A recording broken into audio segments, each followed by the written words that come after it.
এই অনুষ্ঠানটি শ্রোতাদের জীবন গল্প ভিত্তিক অনুষ্ঠান। এই অনুষ্ঠানে শ্রোতারা স্বেচ্ছায় নিজেদের জীবনের গল্প বলেন। শ্রোতারা যা এখানে বলেন তা সরজমিনে ইনভেস্টিগেটেড নয়, সুতরাং সেদিক থেকে বিশ্বাস অবিশ্বাস একান্তই আপনার নিজের। সম্পূর্ণ বিনোদনমূলক এই অনুষ্ঠানটি আমাদের ব্যক্তিজীবনে কখনো কখনো শিক্ষণীয় ভূমিকা রাখে। এই অনুষ্ঠানে যারা আসেন স্বেচ্ছায় অংশগ্রহণ করেন। এই অনুষ্ঠানে কনফেস করবার পরে কিংবা জীবন গল্প বলবার পরে তার ব্যক্তি ও সামাজিক জীবনে কোনো বিরূপ প্রভাব পড়লে সেটার জন্য রেডিও কর্তৃপক্ষ দায়ী নয়। জীবন গল্প, জীবন গল্প, জীবন নাটকের চেয়েও নাটকীয়। স্বাগত জানাচ্ছি প্রিয় দর্শক এবং শ্রোতা, আপনারা শুনছেন জীবন গল্প ঢাকা FM 90.4-এ। আমি আরজি কিবরিয়া আপনার সঙ্গে রয়েছি এবং আমার সঙ্গে যিনি গেস্ট আছেন, আমি কথা না বাড়িয়ে শুরুতে তার সঙ্গে আপনার পরিচয় করে দিচ্ছি। আপনার নামটা একটু বলেন প্রথমে। আমি সারা। আমরা এখানে ছদ্মনাম ব্যবহার করছি প্রিয় শ্রোতা, আমরা শুরুতেই বলে নিচ্ছি ঘটনার প্রেক্ষাপটে আমাদের অনেক বিষয়ই গোপন রাখতে হবে, আমরা শুধু ঘটনাটাকে মাথায় নিব। তো সারা, আপনি শুরু করেন। আপনার বয়স কত বর্তমানে? আমার সার্টিফিকেট এজে এখন 40। জি। আর বর্তমানে জন্ম জেলা কোথায় বা থাকছেন কোথায়? আমি এখন আছি আপনার শ্যামলীতে। আচ্ছা, জন্ম হচ্ছে যে চিটাগং। আমার ছোটবেলাটা খুবই ভালোই ছিল, কারণ আমরা 2 ভাই বোন ছিলাম। ভাইয়া বড় ছিল, আমার অনেক বড়। আচ্ছা। মাঝখানে আমাদের 5 ভাই বোন মারা যায়, তো ওই হিসাবে আমি আমার বাবা আমার খুবই আদরের সন্তান ছিলাম। হ্যাঁ, মাঝখানে ওরা অনেক ট্রাই করেছে। বাচ্চা বড় কত আপনার ভাইয়ের বয়স কত? আমার ভাইয়া, আমি যেটা শুনছি যে 17 বছরের বড়। তো ভাইয়া আমার বাবার চেয়ে বেশি ছিল আমার ভাই। আমার ভাই নিজের সন্তানের মতো আমাকে মানুষ করেছে। হ্যাঁ, বাবার সাথে আমি এতটা ক্লোজ ছিলাম না। তো ভাইয়ার সাথে সবকিছু শেয়ার করতাম। তো এভাবে তারপর আমি চিটাগাংয়ের মানুষ হচ্ছে, আমি আগ্রাবাদী স্কুলে পড়াশোনা করেছি। তো বাবা যেহেতু আপনার গভর্নমেন্ট জব করতো, তো ওইখান থেকে যখন আপনার রিটায়ার করলো, আমরা ঢাকা ব্যাক করি।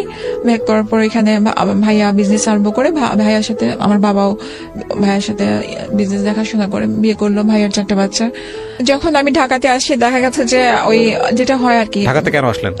বাবা রিটায়ার করার পরে ভাইয়া ঢাকা বিজনেস করবে, তো আমরা ডেমরাতে ভাইয়া বিজনেস আরম্ভ করে। বিজনেসে সে অল্প সময় খুব ভালো একটা অবস্থানে চলে যায়। তো যেটা হয় কি যে মেয়েরা একটু ফর্সা হলে যেটা হয়, সব ছেলেদের চোখ পড়ে। তো এরকম হওয়াতে বাবা করলো কি, আমাকে আমার রেজাল্টও ভালো আসছে, আর আমাদের এখানে ভালো ইউনিভার্সিটি বা কলেজও ছিল না। বাবা আমাকে লালমাটিয়া নিয়ে আসলো, হোস্টেলে ভর্তি হলাম। হওয়ার পরে এখানে পড়াশোনা করতে লাগার পরে বাবা প্রায় দিনে চলে আসতো কোচিং এ, আর এখানে সামনে দাঁড়ায় থাকতো। তো কোচিং এ দেখা গেছে যে ছেলেরা মেয়েরা একসাথে বের হয়। তখনকার দিনে হয়তো কি ছেলে মেয়ে একটা কেউ কারোর সাথে কথা বলা মানে অনেক বড় ব্যাপার। আর আমার ফ্যামিলিতে আমার বাবা ছিল কি, আমি একটা আমার বাসার পাশ দিয়ে যদি কোনো ছেলে যেত, বাবা দেখতো যে আমি ভিতরে এসে মানে কোন দিকে আছি। হ্যাঁ, আর কোনো ছেলে যদি আমার দিকে তাকাতো, তাহলে বাবা মানে ইট ছুঁড়ে মারবে, এরকম অনেক কাহিনী করতো। তারপর বাবা আমাকে প্রেশার দেওয়া আরম্ভ করলো কি, তোমার কি এই ছেলের সাথে 2-1 কথা বলতে দেখেছে? ওর ছিল আমার ফ্রেন্ডের সাথে রিলেশন। তা আমি তাকে অনেক বুঝানোর পর তারপর সে বুঝলো না। হোস্টেলের যে মালিক তাকে বললো, মালিকের বলার পরে মালিক আমাকে প্রেশার দেওয়া আরম্ভ করলো, তোমার সাথে ছেলের রিলেশন এসে তুমি থাকতে পারবে না। পরে আস্তে আস্তে আমি না আপসেট হয়ে গেলাম, বাসায় আমি চলে আসলাম। ছেলেটাকে আপনি আগে থেকে চিনতেন? ওর সাথে তো আমার যে, হ্যাঁ, একসাথে আমরা কোচিং করতাম ও ইয়াতে স্যারের কাছে। ও একই ক্লাসে পড়তো? হ্যাঁ। ওকে, কি নাম ছিল? আমি লালমাটিয়া কলেজে পড়তাম, আর ও ছিল মানে ওই কেন্দ্রীয় কলেজে পড়তো। ওকে, কি নাম ছিল? আরিফ ছিল। আরিফ, ওকে। আমরা যে স্যারের কাছে কেমিস্ট্রি পড়তাম, সেই স্যারের সাথে ওই আমার সেই ফ্রেন্ডটার নাম ছিল বুলু, ওর একটা অ্যাফেয়ার হয়েছে। তারপর দেখলাম, পরে শুনলাম যে ওরা বিয়ে করে ভাইয়া পিএইচডি করতে আমেরিকায় চলে গেছে, ওর সাথে আমার ফ্রেন্ডও চলে গেছে। আমি একটু ক্লিয়ার হই, স্যারকে বিয়ে করেছে আপনার ফ্রেন্ড? জি। আপনার স্যারের বয়স আপনাদের চেয়ে বেশি ছিল না? অনেক বেশি ছিল। আর আপনার ফ্রেন্ডের নাম কি ছিল? বুলু ছিল। ও আচ্ছা, ওনাকে বিয়ে করে চলে গেছে। আচ্ছা, হ্যাঁ। তো সেখানে আরিফের ভূমিকা কি? আরিফের কোনো ভূমিকা নাই। তো তখন হয়েছে ও একা হয়ে গেছে। ও হ্যাঁ, একসাথে পড়তো। আরিফ ওই মেয়েটাকে লাভ করতো? ওকে, নাও আই এম ক্লিয়ার। ও একা হয়ে গেছে। তো তখন আমার বাবা যখন প্রেশার দেওয়া আরম্ভ করলো, তখন আমি জিদের মাথায় বললাম যে হ্যাঁ ঠিক আছে, ওর সাথে আমার রিলেশন। আরিফের সঙ্গে? হ্যাঁ, আমার রিলেশন। আপনার সফট কর্নার ছিল আরিফের প্রতি যে ঘটনা ঘটার পরে? কোন সফট কর্নার ছিল না। যখন প্রেশার দেওয়া আরম্ভ করলো, তখন আস্তে আস্তে আমি আমার মনে হচ্ছে হ্যাঁ, তাহলে ওকে মনে হয় পছন্দ করা আরম্ভ করলাম। হ্যাঁ, ওকে আমি যখন জানালাম যে ভাইয়া এরকম করতেছে, তো বাবা আপনি কিছু বলেন, বুঝান। তো আস্তে আস্তে দেখা গেছে কি যে দুজনে ভালো লাগা আরম্ভ হয়ে গেছে। তারপর বাসার মধ্যে ভাইয়া স্কুলে না কলেজে, তখন কোথায় পড়তেন? কলেজে? তখন মাত্র আমি কলেজে উঠেছি। তো ভাইয়া আমাকে ডাক দিয়ে একটা চট দিল, বলল কি তুই সারা জীবন কখনো একটা চকলেটের জন্য আবদার করিস নাই, হ্যাঁ, তো আজকে তুই এমন একটা ছেলেকে নিয়ে আছিস যেটা আমার পক্ষে বেছে নেওয়া সম্ভব না, কারণ ওরা ছিল ক্যালকেশিয়ান, আমরা ছিলাম চাঁদপুর। ক্যালকেশিয়ান বলতে? ওরা ইন্ডিয়ান ছিল, পাকিস্তানের ইন্ডিয়ান। তো এখন এরপর আমার ভাইয়া গেল ওর ফ্যামিলিতে, তারপর আমার চাচারা গেল, যাওয়ার পরে একই বয়সের আপনারা? হ্যাঁ। কিভাবে সম্ভব এখানে? চাচারা গেল, যাওয়ার পরে অনেক কিছু হওয়ার পরে আমি সেগুলো জানি, আমি হয়তো ঝগড়াঝাটি হচ্ছে, এগুলো আমাকে আর কিছু জানায় নাই। বাসায় আসার পরে আমাকে আবার ভাইয়া বললো তুমি আবার ডিসিশন নাও, তুমি কে ছেলেকে বিয়ে করতে রাজি?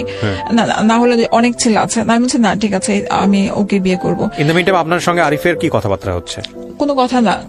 হ্যাঁ, তারপরে যখন আমার বাবা গেল, আমার চাচা ভয়ানক, মানে ভয় পেতাম, চাচাকে কখনো এরকম দেখি নাই। তারপরে আমি আমাদের ওইখানে চিটাগাং রোড বলে, চিটাগাং রোডে তখন আমার মনে আছে 12 টাকা করে মিনিট ছিল। হ্যাঁ, ওদের TNT নাম্বার ছিল। আমি কল দিলাম, দেওয়ার পরে এখন ও বলতেছে যে তুমি কি বলো? আমি বললাম যে বাসা থেকে এরকম বলতেছে তুমি কি বিয়ে করবো আমাকে? এখন বলে যে আচ্ছা ঠিক আছে। ওর বয়স অল্প। হ্যাঁ, বলে ও কি করে না করে এগুলো আমরা তখন কিছুই চিন্তা করি নাই। হ্যাঁ, এরপরে গেল বাসার মধ্যে, আমি তো চলে আসলাম, কারণ বাসাতে আমার মোবাইল তো দিচ্ছে না, ভাইয়া কথা বলবে বা কিছু। তখন তো ভাইয়ের কাছে যেটা ছিল বড় একটা ওইখান থেকে কথা বলা সম্ভব ছিল না, খুব কড়া গাড়ি রাখা হচ্ছে।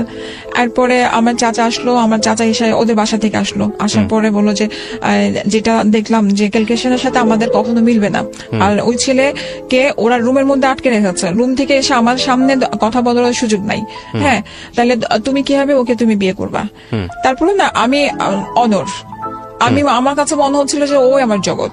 কেন মনে হচ্ছিল এরকম?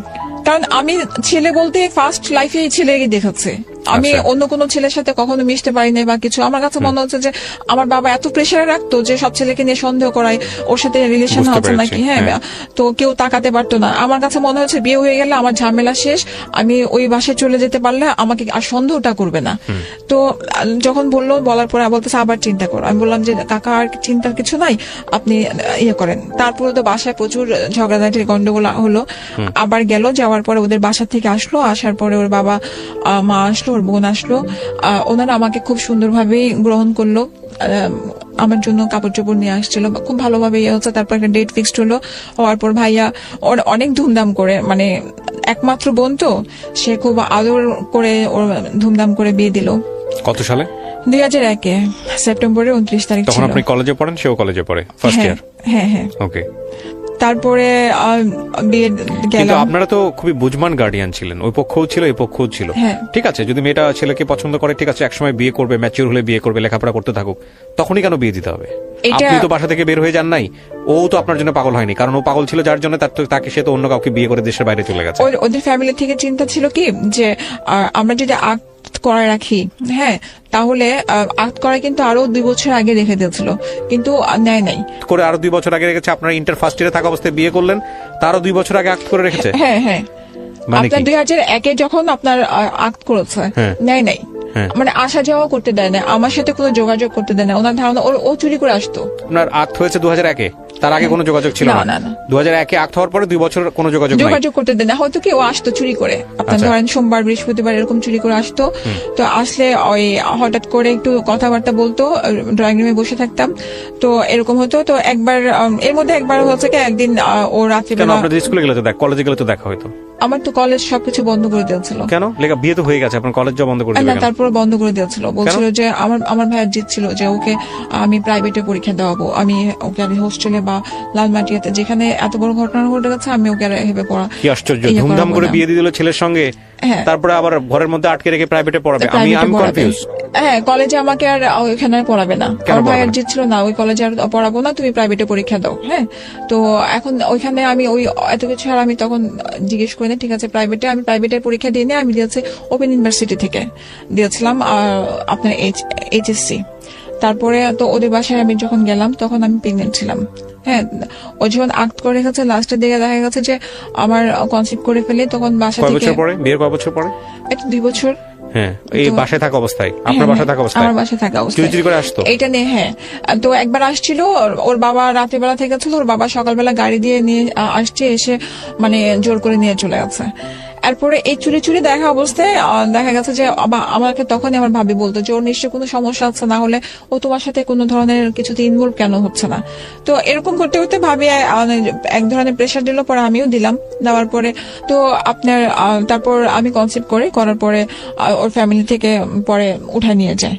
হ্যাঁ, উঠানোর পরে কত সালে উঠিয়ে নিল? আপনার যে 3-এর দিকে উঠায় নিয়ে যায়, 2001 বিয়ে, 2003 উঠে নিল। আচ্ছা, উঠে নিয়ে যায়।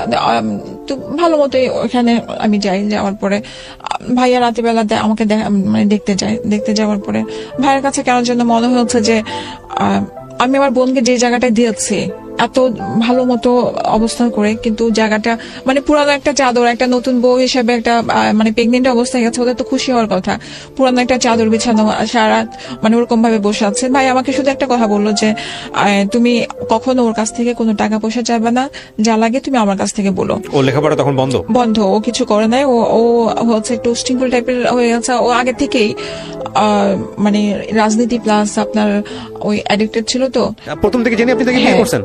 ও এমনকি আর্মস নিয়ে যখন ঘুরতো আমি নিজেও দেখেছি যে আপনি জেনে শুনে বিয়ে আমি করছেন? জেনে শুনে বিয়ে করেছি। আমি Okay. বলছি যে বিয়ে আপনি করলে কি হয়তো statement ভালো দিচ্ছেন হবে। আপনি জেনে শুনে বিয়ে আমি করেছেন? আমি জেনে শুনে করেছি। আমি এখনো বলি যে আমি হাঁটতেছি, আমি ইয়া থেকে টিচারের বাসা থেকে বের হচ্ছে, ওর সাথে আর্মস পুলিশ আসছে, ও বলতেছে আমার সাথে যদি ধরে, আমি আমার ব্যাগে নিয়ে নিয়েছি। আমি ভেবেছিলাম যে এই ছেলেটাকে যদি আমার ফ্রেন্ড হিসেবে যদি ওকে আমি বিয়ে করে একটা ভালো ইয়াতে আনতে পারি, ও যদি ভালো হয়ে যায় তাহলে সেটা আমার জন্য অনেক ভালো। ড্রাগ অ্যাডিক্ট ছিল আপনি যেটা বলছেন, এবং Addicted ছিল তখন, হ্যাঁ, এটা ওর ফ্যামিলিতে Crime এর সঙ্গে জানতো। জড়িত ছিল, হ্যাঁ। তো দেখা গেছে যে আমার তখন তো বাবু ছোট, আর এটা আপনার আমি ফ্যামিলিও নিজেও- জানতো? হ্যাঁ, আমার ফ্যামিলিও জানতো। জানার পরেও আপনাকে আমি বিয়ে আমার দিয়েছে? ফ্যামিলিতে আমি কখনো কমপ্লেন করি নাই।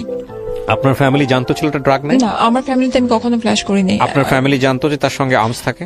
না, সেটা আমি জানতো না? কিন্তু আমার ভাইয়া এটা ডাউট করতে পারতো যে ও অ্যাডিক্টেড, কারণ ও বুঝতো, কারণ একটা ছেলে কিছু করতেছে না, ঘরে বসে থাকছে ওর বাবা কি সারাক্ষণ। করতো?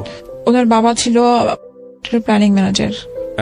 বুঝতে পারছি, বাংলাদেশের one of the most popular shoe ব্র্যান্ডের কথা আপনি বলছেন, সেটার কোম্পানি ম্যানেজার ছিল, নাম মানে করা- মোটামুটি পয়সা ভালো ছিল। নাম করাই সে বাংলাদেশে সবাই তাকে চেনে। তারপর তো বাবু হলো। বাবু আমার ফ্যামিলির থেকে যেটা হয় যে বাচ্চা প্রথম হলে ভাই নিয়ে যায়, তারপরে ভালোই চলছিল। হয় কি যে আমি এমন ভাবে মেনে নিয়েছিলাম যে ওই যে ও অ্যাডিক্টেড ছিল, দেখা যাচ্ছে রাস্তায় আমি কৃষি মার্কেটে থেকে এসে ওকে ধরে নিয়ে যেতাম যে আসো বাসায় আসো। হ্যাঁ, তো আমার শাশুড়ি তখন দেখা যেত বকাবকি করতো যে কেন তুমি নিয়ে আসতেছো। তো হয় কি যে আমার হাজবেন্ড, আমি এখন সারা 2-3টা পর্যন্ত ঘরের মধ্যে নাই, তা কেন আনবো না। তো ও আবার তখন করতে কি যে আপনার মোহাম্মদপুরে যে লেগুনাগুলো চলতো, লেগুনাতে সে 2টা লেগুনা ছিল। তো তাদের কথা ছিল যে ও তো লেগুনা ওইদিকে চালায়, ওর হিসাব নিতে হয়, রাস্তায় থাকে। কিন্তু আমি তো জানি ও কি করে।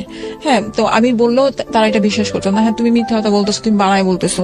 তো ঠিক আছে, আমার তখন হচ্ছে কি যে আমার ওনাদেরকে কথা বললে ওটা বিশ্বাস করানো হতো না, মারামারি তখন হয়ে যেত মারামারি। আমার ছেলেটা যখন অসুস্থ, তো প্রচন্ড শ্বাসকষ্ট, আমি ওকে পরে নিয়ে আসার পরে তারপরে জিদ করে ওর করে কি আমার তখন 4টা 4:30 বাজে, আমার কাজের মেয়েটা ঘর মুছতে ছিল। তো করলো কি, ঘরের যে বালতিটাকে লাথি মারলো, মারার পরে পুরা ময়লা পানিগুলো এই জলের মধ্যে গায়ে পড়ে গেল। কার? আমার ছেলেটার। বয়স কত তখন ওর? 18 মাস। 18 মাস। হ্যাঁ, তখন প্রচন্ড জ্বর আর শ্বাসকষ্ট। আমার মাথা তখন প্রচুর, মানে আমি প্রচুর খেপে গেছি যে তুমি কেন এটা করলা, তোমাকে আমি এখান থেকে ধরে নিয়ে আসছি দেখে এর জন্য। এখন কি আমার অবস্থা পেয়েছেন ওখানে গিয়ে? শ্যামলীতে গিয়ে কি অবস্থা পেয়েছিলেন? আপনার মানে গাঁজা টানতেছে, গাঁজা টানতেছে? কয়েকজন মিলে গাঁজা 4-5 জন মিলে গাঁজা টানতেছে। খাচ্ছিল? গাঁজা টানতেছে, অন্য কিছু না। হ্যাঁ, তারপর? টানতেছে। তো আমার ওই গাঁজা টানতেছে যে সেটা তখনও আমি এত ভালো মতো বুঝতাম না। আমার আপনি কষ্ট ফাইন্ড আউট লাগছিল। করলেন কিভাবে যে হ্যাঁ, শ্যামলীতে কোন জায়গায় আছে ও? ও বলতো তো, আর আমি যে ঘুরতাম রিক্সা দিয়ে, আমি তো জানতাম কোন জায়গায় আছে। মানে আপনি ওর মোটামুটি সমস্ত কিছু জানতেন? হ্যাঁ, কোথায় আমি কোথায় যায়, কি জানতাম। করে? ওর ফ্রেন্ডদেরকে তার মানে ফোন ওনার দিলে- ইনভলভমেন্টটা কি পরিমাণ ছিল আপনারা বুঝতেই পারছেন। হ্যাঁ, তো আমি তো জানতাম ওর ফ্রেন্ডদের সাথেও তো আমার সাথে ভালো কথাবার্তা হতো, একসাথে তো আমরা পড়াশোনা করেছি, যে ভাইয়া ও কোথায় আছে, ও তো ওদিকে দেখলাম, এরকম বলতো। তারপরে করেছে কি, আমার তখন মাথা প্রচন্ড জিদ। আপনার আমার ওই যে পাশে আমার ছিল, ড্রেসিং টেবিলটা ছিল, আমি ধাক্কা মেরেছি, ড্রেসিং টেবিলটা ভেঙে গেছে। আমার তখন হাতের এই যে রগগুলা কেটে গেছে। আপনার? হ্যাঁ, রগগুলা কেটে কেটে গেছে। তো আপনার গায়ে হাত তুললো সেই মুহূর্তে? হ্যাঁ, আমাকে লাথি মেরেছিল। লাথি মারার পরে আমার পেছনে ওই যে স্টিলের দোল আলনা টাইপের থাকে না, আলনার মধ্যে যে আমি ভিতরে পড়ে গেছি। এটা কি প্রথম গায়ে হাত তোলা নাকি এর আগেও তুলেছে? আরো অনেক কয়বার কিছু বললে, যদি ওর বাহিরে যাওয়া নিয়ে কিছু বলতাম তাহলে ও এরকম করতো। তারপর পরে তখন আমি বলছি যে আমি আর থাকবো না।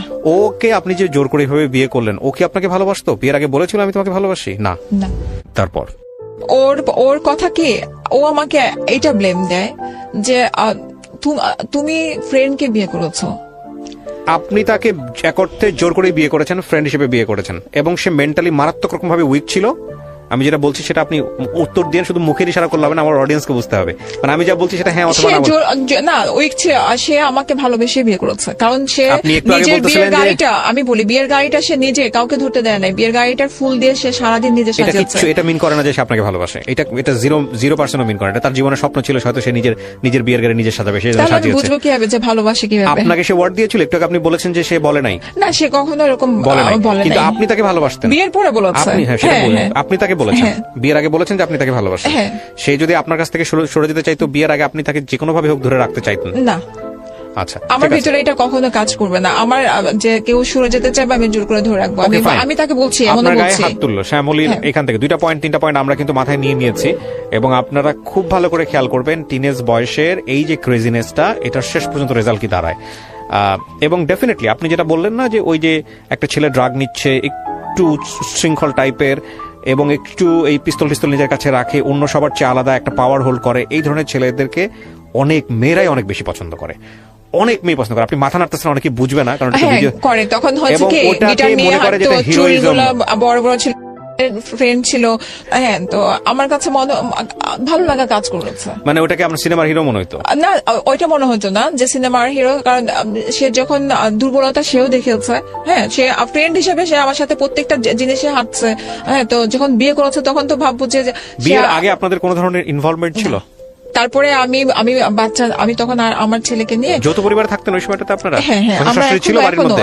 শ্বশুর শাশুড়ি ছিল বাড়ির মধ্যে? কি করতেছিল ওই সময়টাতে তারা, যখন আপনার আমার শ্বশুর আপনার মাত্র অফিস থেকে মানে যখন আমার হাত কেটে গেছে তখন ঢুকেছে, আর শাশুড়ি যখন আমার হাত কাটার থেকে শুরু করে ও যখন ঘরে ঢুকেছে তখন আমার রুমের মধ্যেই, তখন মাকে আমি বললাম যে আপনার সামনে আমাকে এরকম ভাবে মারলো, আপনি কিছু বললেন না?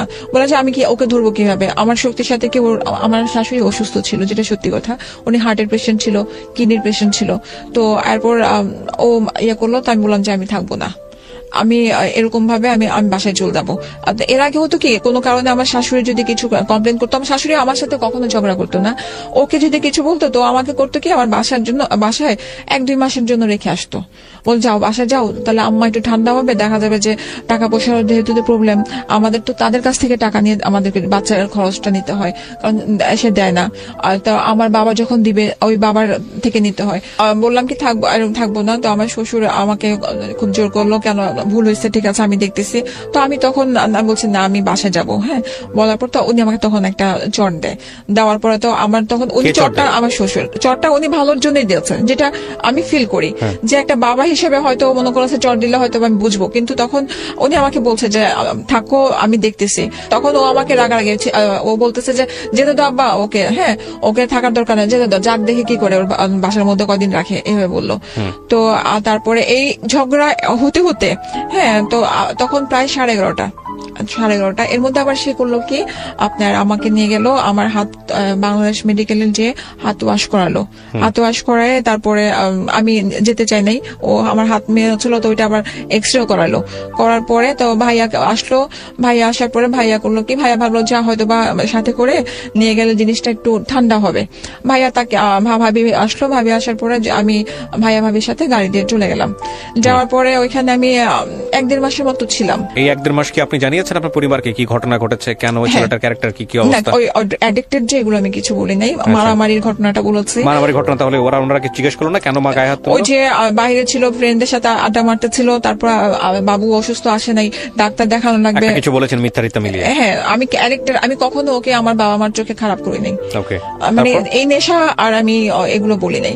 তো এরপরে ভাইয়া খুব খেপে গেছিল। ভাইয়া ওদিন মানে খুব যে এই রিলেশন আর রাখতে দিবে না। তারপরে যেটা হয় আর কি মেয়েদের ক্ষেত্রে, যে কয়েকদিন যাওয়ার পরে একটা দুর্বলতা চলে আসে, তারপর ভাইয়া নরম হয়ে যায়, তারপরে 2-3 মাস পরে ও আবার আসার পরে আবার নিয়ে যাওয়ার পরে এরকম ভাবে চলতে থাকে। চলার পরে এর মধ্যে আমার ছেলেটা যখন আমি কনসেপ্ট করি, আমার বাবা ভুলক্রমে আমাকে কৃমির ওষুধ খাওয়াই ফেলছিল ফার্স্ট বেবির ক্ষেত্রে। জি, তো ও কিছুটা অটিস্টিক ছিল, ও সব বুঝতো কিন্তু ও কথা বলতো না। ও 6 বছর বয়সে কথা বলছে। মানে ওকে করতো কি, যে হাত ছেড়ে দিলে, এটার জন্য ওকে আমি কখনো ছাড়তে পারতাম না। ও মানে চলে যেত যে কোনো জায়গায়, ও বুঝতো না, এমনকি মাকে বাবাকে ও মানে কানে যে শুনতে পাবে সেটাও বুঝতো না, এরকম ছিল। এরপর পরে ওর এক কাজিন আসে, একটা আপু আসার পর আমাকে বুঝালো যে তুমি আরেকটা বেবি নাও, তোমরা ট্রাই করো, দেখো। তাহলে ডাক্তারও বললো যে ওর সঙ্গী যদি থাকে, কথা বললে ও কথা বলবে। তো এরকম করার পরে তারও অনেক দিন পরে একটা আমাদের মানে ওর ফার্স্ট বেবির 4 বছর পরে কনসিভ করার পরে, যখন কনসিভ করি আমি আমার শাশুড়িকে বলার পরে উনি বললো যে তুমি অ্যাবর্শন করে ফেলো। তো আমি আমার সেকেন্ড বেবিটা, হ্যাঁ, তো আমি আমার হাজবেন্ডকে বলি যে মা বলছে অ্যাবর্শন করতে, কারণ আমাদের তো কিছু নাই। কারণ ও যেটা ইনকাম করে, ওর যে রেগুলার যে টাকাটা আসে, সম্পূর্ণ টাকাটা ওর বাবার হাতে দেয়। হ্যাঁ, ওইখান থেকে উনি দরকার লাগলে ওকে খরচ দেয়, কিন্তু ওই টাকাটা ও কখনো নিজে খরচ করে না। ও এদিক দিয়ে আবার বাবা মাকে খুবই ও শ্রদ্ধা করে। তো এখন পরে করলাম কি, আপনার এই ইয়াতে আপনার গ্রিন রোডে কি যেন একটা আছে, নামটাও মনে নেই, কমফোর্ট, ওইখানে ডাক্তারের সাথে কথা বললাম, অ্যাবর্শন করব, সব রেডি। তারপর দিন যেতে বললো, তারপর দিন গেলাম। যাওয়ার পরে উনি অসুস্থ ছিল দেখে উনি সেদিন পারলো না, বললো যে তুমি এক কাজ করো, আগামীকালকে আসো বলে। তো এর মধ্যে আমার হাজবেন্ড বাবাকে বলে, মনে হয়, সেটা আমি শিওর না। তো বলার পরে এরপরে মা কিন্তু আমাকে আবারও বলছে, কি ব্যাপার, তুমি না অ্যাবর্শন করতে গেছিলা, তুমি হয় নাই? আমি বললাম যে মা, ডাক্তার অসুস্থ ছিল। তো এখন বাবা এসে আমাকে বলে যে যেটা হয়েছে তুমি বাচ্চা রাখো, কিছু হবে না, একজন তো আছে, আরেকজন আসবে, নতুন মেহমান আসবে, সমস্যা নাই, ঘরে আরো হাসি খুশি হবে। হ্যাঁ, উনি এটা বলার পরে তারপর আমি যাই, কারণ মা যেহেতু বলছে, কারণ বাসাটা আমার শাশুড়ির কথায় চলতো। তো এখন মা যেহেতু বলছে, আমি তারপর দিন যাই। পরে সবকিছু রেডি করে বিকালের দিকে যাই। আমার মনে আছে, আমার হাজবেন্ড আমার হাত পা ধরে বলে যে রিক্সার মধ্যে, বলে আমি তোমার পা ধরে বলি থাক, যেটা হয়ে গেছে, আমাদের প্রথম বাচ্চাটা তো অসুস্থ, এখন ও যেহেতু অ্যাক্সিডেন্টলি চলে আসছে, থাকতে দাও। আপনার শাশুড়ি বলতেছে অ্যাবর্ট করার জন্য, আর আপনার জামাই বলতেছে রাখার জন্য। ওকে, তারপর? জি। তো এরপরে ডাক্তারের কাছে যখন গেলাম, যাওয়ার পর অনেকক্ষণ বসেছিলাম। তারপরে চিন্তা করলাম যে হাজবেন্ড যেহেতু বলতেছে, ও বলতেছে যে আমি দেখবো। হ্যাঁ, আর বাবা তো মানে আমার বাবার কথা বলতেছে, বাবা তো প্রতি মাসে সবকিছু খরচ পাঠায়, বড় বাচ্চার খরচ তো সবকিছু পাঠাচ্ছে, তাহলে তো সমস্যা হবে না, 2 ফ্যামিলি মিলে বাচ্চাদের মানুষ হয়ে যাবে। তো এরপরে বাসায় আসলাম, ডিসিশন নিলাম। তো বাবা, আমার শ্বশুর, মানে আমার বাবা, ওনাকে ডাকতাম, তো আমার শ্বশুর খুশি। এখন মা আর কিছু বললো না, মা তো হলো। তো হওয়ার পর 3 মাস পরে দেখা গেছে যে আমার একটু প্রবলেম আরম্ভ হচ্ছে। পরে ওকে ওই কি যেন একটা হরমোনের ইঞ্জেকশন দিয়ে দ্রুত বড় করা হলো। এর মধ্যে ভালো ছিল আমাদের রিলেশনটা। এর মধ্যে ও আবার আমাদের নতুন একটা বাড়ি করতেছিল, ওর জন্য ওকে ওইখানে পাঠিয়ে দেওয়া হচ্ছে। তো মারামারি কাটাকাটির জিনিসগুলো ছিল না এর মধ্যে, আমিও শিখছিলাম। তো এর জন্য ওরকম কিছু হয় না। আর ডাক্তার দেখানো থেকে শুরু করে সবকিছু আমার শ্বশুরে নিয়ে যেত। হ্যাঁ, এমনকি মানে আমার সেদিন আমার এক রিলেটিভকে বললাম যে হাসি লাগতো, যখন আমি হসপিটালে যেতাম, আমি লাইলা জুমান ডাক্তারকে ল্যাবিটে দেখাতাম, তো সিস্টাররা ভাবতো কি যে উনি হয়তো আমার হাজবেন্ড, কারণ আমার হাজবেন্ডকে কেউ দেখে না, এতদিন ধরে যে ডাক্তার কাছে যাই সবসময় ওনাকেই দেখাচ্ছে। তো এরপরে মেয়ে হয়, আপনার ল্যাবিটে মেয়ে হওয়ার পরে আপনার 2 বেবির বয়সের ডিফারেন্স কত? এই তো 4 বছর। 4 বছর পরে বাচ্চাটা হলো। জি। তারপর এই 4 বছরের মধ্যে আপনার জামাই কিছু করেছে? জব জাতীয় ওই যে আপনার লেগুনা যেটা ছিল, ওই দুইটা লেগুনাই? হ্যাঁ ওই লেগুনাটা ওরা বিক্রি করে দেয়, বিক্রি করে কারণ ওই যে ওরা পুরান ঢাকায় বাড়ি করবে, তো এখন ওর বাড়িতে সময় দিতে হবে। তোর বাবা বললো যে তাহলে তুমি এটা বিক্রি করো, তুমি ওইখানে বাড়ির কাজ দেখাশোনা করো। তো এর মধ্যে তো বেবি হলো, বাসা ওইখানে আপনার বাড়ির কাছে দেখাশোনা করে আরম্ভ করলো। তো মাঝখানে দেখা গেছে কি যে আমাদের মধ্যে খুব ডিস্টেন্স আরম্ভ হয়ে গেছে। ওকে আমি 2 মাস 3 মাসও দেখতে পাচ্ছি না। ও আসার পরে দেখা যায় যে মানে আধা ঘন্টা থাকে, ওর বাবার সাথে একটু হিসাব নিকাশ করে, তারপর চলে যায়। এখন আমার যে প্রবলেম গুলো দেখা যায় যে অনেক ধরনের অনেক কিছু লাগে, বাচ্চার লাগে বা কিছু, আমার বাবাকে আমি সবসময় বলতে পারি না, বা ওনাদেরকে আমাকে সবকিছু 2 টাকাও লাগলে ওনাকে মা আমাকে 2 টাকা লাগবে এরকম চাইতে হইতো, বা ছোটটা আমার মেয়েটাকে আমি মানে বাড়তি কিছু খাওয়াতে চাইলে বলতো যে না এই বয়সে কেন বাড়তি দিবা, হ্যাঁ মানে ওনাদের মতো আমার চলতে হতো। তো এখন পরে এই যে ডিস্টেন্সটা এটাও আমার জন্য খুব খারাপ লাগতো। একদিন প্রচন্ড জ্বর এই ছেলেটার, তো এখন পরে আমি ফোন দিয়েছে, এখন আমার শ্বশুর বলতেছে খবরদার তুমি ওকে কল দিয়ে ডাকবা না, জ্বর হচ্ছে আমি ডাক্তার কাছে নিয়ে যাবো। কিন্তু হচ্ছে কি মেয়ে তো আমরা হয় কি যে শ্বশুর শাশুড়ির যে মনে হয় যে হাজবেন্ডটা যদি কাছে থাকে তাহলে মানে ভালো, কিন্তু আমার শ্বশুর আমার হাজবেন্ড কখনো বাচ্চাদেরকে কোলে টোলে নেয় নাই। আমার শ্বশুরেই সবসময় যে রাতে আসতো মানে উনি ঘুম পাড়াতো, কোলে নিয়ে নিয়ে ঘুম পাড়াতো বা ইয়ে করা, উনি আমার বাচ্চাদেরকে খুবই আদর করতো, যেটা সত্যি কথা। এরপরে আমি ওর একটা ফ্রেন্ডের মাধ্যমে ওই ভাইয়াটা মোহাম্মদপুরে থাকে, মানে কল দিলাম ভাইয়াকে বললাম ভাইয়া প্লিজ ওর একটু ফোন দিয়ে বলেন আমার ছেলেটা মানে অনেক অসুস্থ, প্রচন্ড শ্বাসকষ্ট আর 104-এর উপরে জ্বর। তো ও রাতে আসে, তখন 2:30 হবে, ও রাতে আসার পরে ও দেখার পরে তো এখন হসপিটালে নিবে এরকম ইয়ে। তো এমন সময় আমার মানে শ্বশুর যে সে খুব রাগারাগি করে আমার সাথে যে তুমি কিভাবে কল দিলা। তো আমি বলি আমি জেসান ভাইয়ের মাধ্যমে আমি কল দিয়েছি, হ্যাঁ। তো বলতেছে কেন, আমি তোমাকে নিষেধ করেছিলাম না। ওকে ওই সময়টাতে সাথে সাথে ব্যাক করায়, বলে যে তুমি এখানে যাও, ওদের জন্য আমি আছি, তোমার লাগবে না। আচ্ছা, হ্যাঁ। তারপরে এর মধ্যে 2-3 বছরের মধ্যে আমার মেয়ে তখন 2.5 বছর হয়, এর মধ্যে ওই এরকম ভাবে চলতে থাকে। আমি আমার পড়াশোনাটা আমি আস্তে আস্তে করতে থাকি, ওপেন ইউনিভার্সিটি থেকে আমি আস্তে আস্তে গ্রাজুয়েশনটাও পড়তে থাকি কেন্দ্রীয় কলেজে। হ্যাঁ, তো ওনাদের একটা জিদ ছিল যে ওনার ছেলে কিছু পড়াশোনা করে নাই, আমি পড়াশোনাটা আগায় যাচ্ছি। একসঙ্গে থাকতেন আপনি জামাইয়ের সঙ্গে থাকতেন ওই সময়টাতে? না ও তো তখন ওইখানে বাড়ি করার জন্য, হ্যাঁ। তো আসতো অনেকদিন পর আসতো, 15 দিন 20 দিন, আবার এমন গেছে যে 2-3 মাসও আসে নাই, হয়তো 15 দিনের মানে ঢাকার মতো থাকতেন না। হ্যাঁ, তো সকালবেলা গিয়ে তো দেখে চলে রাতের বেলা চলে আসা যায়। ওর কথা ছিল যে ওই যে ইট বালি সিমেন্টের হিসাব এগুলো নিতে হবে, চুরি হয় এগুলো, ওরা ওইখানে না থাকলে বুঝবে না। ওদের জয়েন্ট ফ্যামিলি ছিল, তো একসাথে চাচা ফুপু সবাই একই সিরিয়ালে সবার বাড়ি, তো সব বাড়িগুলো একসাথে তৈরি করা হয়েছে। তো এটার জন্য ও আলাদা কোথাও থাকে না, ও চাচার বাসায় বা বোনের বাসায় এরকম ভাবেই ছিল। তো এইভাবে সময়গুলো গেছে। যাওয়ার পরে তো মেয়ে তখন আমরা এখান থেকে মোহাম্মদপুর থেকে আমরা গ্যান্ডারিয়া শিফট হই। গ্যান্ডারিয়া শিফট হওয়ার পরে ও তখন পুরা কাজকর্ম কিছুই করে না। এর মধ্যে ওর এক বোনের হাজবেন্ডের সাথে একটা কাজ আরম্ভ করে। ওর বোনের হাজবেন্ড ইটালিতে মানুষ পাঠায়, হ্যাঁ। তো ওই ভাইয়ের সাথে কিছুদিন ও কাজ করে আজি সুপার মার্কেটে। তো তারপরে ভাইয়াটা এক সময় কিছুদিন কাজ করার পরে পুলিশের কাছে ধরা খায়। তো ওই যে মানুষের টাকাগুলো নিয়ে উনি আর মানুষকে পাঠাতে পারে না। কি হয় উনি সম্পর্কে? আপনার মানে হচ্ছে যে বড় চাচার মেয়ের জামাই আরিফের। হ্যাঁ, মানে আপনার কি আমার যা, হ্যাঁ।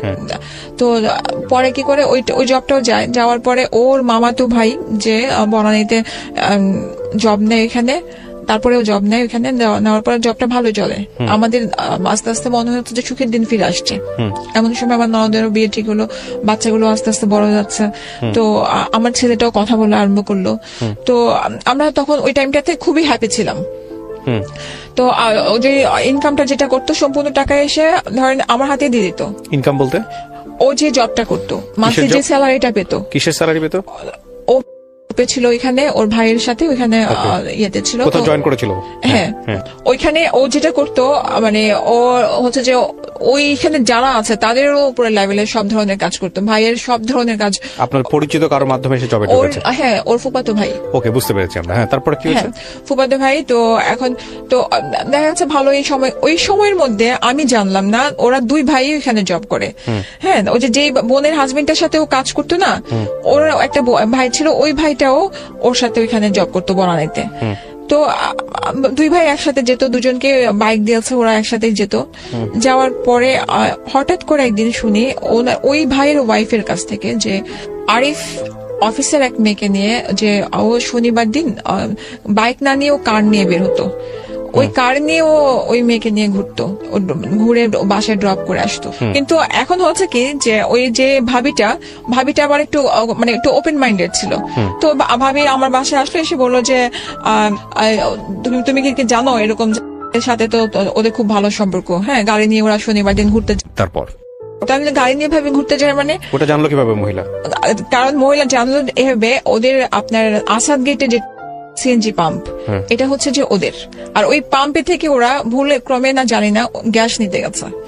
যাওয়ার পরে ওরা ওকে দেখে ফেলছে। আর ওই সময়ের মধ্যে ওদের আরো দুই বোন ছিল, ওরা ওইখানে ওরা হিসাব নিতে গেছে। ও, গিয়ে চকাচকি হয়ে গেছে, হ্যাঁ, ধরা পড়ে গেছে। তো ভাইয়া মনে করেছে যে এটা হয়তো ভাবি আমাকে বলবে না, আর ভাবি আমাকে মানে ওরা ভাবি আর আমি আবার ক্লাসমেট ছিলাম। একদিন দেখেছে? হ্যাঁ, ক্লাসমেট ছিলাম। দেখে এসে আপনাকে এটা বলেছে? তো আমি যেটা ছিল আমাদেরই গাড়ি, আপনাদের পারিবারিক গাড়ি, আপনার শ্বশুরের গাড়ি? আমার শ্বশুরের, আমার শাশুড়ির ইয়াতে ছিল। তো পরে আমি ওকে জিজ্ঞেস করেছি রাত্রেবেলা আসার পরে, আমি বললাম যে কে, হ্যাঁ, তো বললো যে অফিসের কলিগ। তারপরে একদিন একটা পার্টি হয় লেকশরে, তো ওইখানে যাওয়ার পরে নাহিদের সাথে পরিচয় করা দেয়। পরিচয় করানোর পরে তো দেখলাম ভালো কথাবার্তা হলাম। তো প্রায় সময় যে গাড়ি নিয়ে যায়, ওই সাথে ও ড্রপ করে এই কথাগুলো আস্তে আস্তে আস্তে আস্তে ও নিজেই বলে যে আজকে দেরি হয়ে গেছে, নামাই দিয়ে আসছি। তারপরে আরেকজন মানে আরেকটা ভাইয়া ছিল, নামটা আমার মনে পড়ছে না, ওই ভাইয়াকে নামাই দিয়ে আসছি, এরকম ভাবে বলে। কিন্তু আমরা তো মেয়ে, তো আমার ভিতরে না আস্তে আস্তে সন্দেহটা ঢুকে যায়। কারণ এখন এর মধ্যে যে ওর কিছু সমস্যা ছিল, যেটা তো ওই সমস্যার কারণে আমাদের দুজনের এমনিতেই ওরকম অ্যাডজাস্ট হতো না। মানে আপনারা বলতেছেন হাজবেন্ড ওয়াইফ রিলেশনশিপের জায়গাটা অতটা স্মুথ ছিল না। আচ্ছা, ওকে। তো আমার কাছে ওর সাইড থেকে প্রবলেম ছিল। তো দেখা গেছে যে এর জন্য ও যেহেতু অনেক ডাক্তার দেখাচ্ছে, অনেক ধরনের, তো এখন এর মধ্যে তুমি কেন তাহলে মেয়ে নিয়ে ঘুরবা? আমার কথা হচ্ছে এটা, তুমি তো ফ্যামিলিকে টাইম দিবা। তো এখন আমার বিষয়টা হচ্ছে যে তুমি ফ্যামিলিকে টাইম দিতে পারতেছো না, সেখানে আমার মেয়েকে নেই। এখানে তো আমাদের একটা সন্দেহ তৈরি হয়, সেটা হচ্ছে যে ওর যদি অক্ষমতাই থাকে কোনো পার্টিকুলার বিষয়ে, তাহলে তো ওর মেয়েদের সাথে ইনভলভ হওয়ার কথা না। আমি ডাক্তারের কাছে এর জন্য নিয়ে গেছি, আমি সালাউদ্দিন হসপিটালে হরিতেশ পালের কাছে নিয়ে গেছে। আমাকে ওর সামনে বলছে ডাক্তার, হয়তো অভিনয় করছে আপনার সাথে, না হলে কোনো কারণ আছে। হ্যাঁ, ও কারোর সাথে ফিজিক্যালি ইনভলভ না। ও যেটা এটা বলেন আপনি। হ্যাঁ, ও যেটা ও হয় কি যে আমি যেটা শুনেছি, এটারও পরের ঘটনার সাথে যেটা হচ্ছে, ও করে, ও গল্প করে, একসাথে বসে একটু হাত ধরে কথা বলা বা ইয়ে করা, আর কিছু না। ওই যে ফিজিক্যাল ভাবে ইনভলভ হয়ে যে ওইটা বের কিছু না। আচ্ছা, আমি এখানে একটা জিনিস একটু বোঝানোর চেষ্টা করি প্রিয় দর্শক এবং শ্রোতা, because this is very important thing, যেটা খুব ইম্পর্টেন্ট পার্ট আমাদের লাইফে, বাট আমরা সবসময় এটাকে ইগনোর করি। সেটা হলো যে ওনাদের মধ্যে, হাজব্যান্ড ওয়াইফের মধ্যে যে ধরনের সম্পর্ক, এটা একটা খুবই প্রীতি সম্পর্ক, পবিত্র সম্পর্ক, এবং যে সম্পর্কটা খুব প্রয়োজন, সেই সম্পর্কের জায়গাটা স্মুথ ছিল না। আচ্ছা, এখন কথা হচ্ছে পরবর্তীতে এই ভদ্র মহিলা ওনাকে যখন একজন ফিজিশিয়ানের কাছে নিয়ে গেছেন বা একজন ডক্টরের কাছে নিয়ে গেছেন, তখন ডক্টর ফাইন্ড আউট করেছে, বা ওনারা পরবর্তীতে ফাইন্ড আউট করেছেন যে ওর মধ্যে আসলে প্রবলেম কোনো কিছু ছিল না ফিজিক্যালি, মানে ছেলেটার মধ্যে বা ওনার হাজবেন্ডের মধ্যে, কিন্তু ও মেন্টালি এক ধরনের ওর মধ্যে পারভার্টনেস ছিল। এই পারভার্টনেসের বাংলাটা আমি কিভাবে বোঝাই? বেসিক্যালি হচ্ছে যেটা আসলে আমরা নর্মাল মনে করি, যে একটা ছেলে এবং মেয়েটার মধ্যে যে সম্পর্কটা, যে নর্মাল একটা সম্পর্ক, সেই সম্পর্কের জায়গাটায় অন্য কোনো বিকৃত চিন্তা যেটা মাথার মধ্যে রেখে সে হলো নর্মাল জায়গা থেকে অনেক বেশি সরে গিয়েছিল। যদি আমি বিষয়টা কিভাবে বলি, হুইচ ইজ আমাদের সোসাইটিতে এই জিনিসগুলো এখন অনেক বেশি হচ্ছে বিকজ অফ আওয়ার লাইফস্টাইল। হ্যাঁ, কিন্তু এটা ওনার উপরে ইফেক্ট তৈরি করলো। কিন্তু আমার কথা হচ্ছে যে আপনার বাচ্চা কাচ্চা হয়ে যাওয়ার পরে গিয়ে আপনি এটা আবিষ্কার করলেন, নাকি আগে থেকেই ছিল? অ্যাকচুয়ালি আমি না, আমাদের রিলেশনটা ওরকম ভাবে আমাদের কখনো হয় নাই। আমার কাছে ও যখন মানে দূরে থাকতো, ও যে প্রথম থেকে দূরে দূরে দূরে থাকতো, তো ওই জিনিসটা আমি কখনো, ও যে ও আমাকে বুকে নিয়ে অল টাইম ঘুমাতো, এই জিনিসটা আমার কাছে শান্তি ছিল, যে আমার হাজবেন্ড আমাকে বুকে নিয়ে ঘুমাচ্ছে, আর কিছু লাগবে না। তো যখন ওই যে এই জবে যখন ঢুকলো দেখলাম যে আস্তে আস্তে করে ও মেন্টালি কেমন যেন করতো, দেয়ালে মাথা বাড়ি দিত, তা আমাকে পা ধুয়ে মানে ধরে ক্ষমা চাইতো, আমি কিছু পারতেছি না ক্ষমা করে দাও। আমি ওকে অনেক বুঝাতাম যে এটা কোনো ব্যাপার না, আমার কিছু লাগবে না, আমি ট্রাস্ট মি, আমার কিছু লাগবে না, জাস্ট কারণ আমি তো ঘর থেকে বের হই না, আমি জবও করি না, আমি মাস্টার্স তখন পড়তেছি। হ্যাঁ, তো ওর একটা ইয়ে ছিল যেন আমি পড়াশোনাটা না করি, কিন্তু আমি আমার টাকা দিয়ে আমি চালিয়ে গেছি। তো এখন ও করেছে কি, তো মানে এমনও সময় গেছে যে না পারলে ওর নিড ছিল কি আমার কাছে মনে হতো, কিন্তু পারতো না, তখন না আমাকে ও মারতো। এমন হয়ে গেছে যে এরকম সুইচ থাকে আপনার লাইটের, ওইখানে আমার মাথা নিয়ে বাড়ি মারতো, এরকম আমি সেন্সলেস হয়ে গেছি, আমার বাচ্চারা চিৎকার করতেছে। তখন তো আমি উপরে মানে আমার শ্বশুরের থাকতো 3 তলা, আমরা তখন 6 তলা থাকতাম। তখন ও নিজে মাথায় পানি দিত, চিৎকার করে কান্নাকাটি করতো, তারপর সেন্স যখন আসতো তখন আমাকে বুঝাতো, এরকম ভাবে লাইফ যেত। তারপর আমি আমার ফ্যামিলিকে কখনো না কমপ্লেন কিন্তু করি আপনি নাই। যে বিষয়টা আমাকে একটু আগে বলেছেন, এটা খুব ইম্পর্টেন্ট একটা বিষয়, যে কারণে আমি বিষয়টা নিয়ে একটু জানতে চাচ্ছি আপনার কাছ থেকে। একটা যেটা বলতে ডক্টর বললো যে ওর মধ্যে অন্য ধরনের একটা পারভার্টনেস আছে, কিন্তু সেটা কি আপনি প্রমাণ পেয়েছেন হাতে কলমে কখনো? না, প্রমাণ আমি পাই নাই।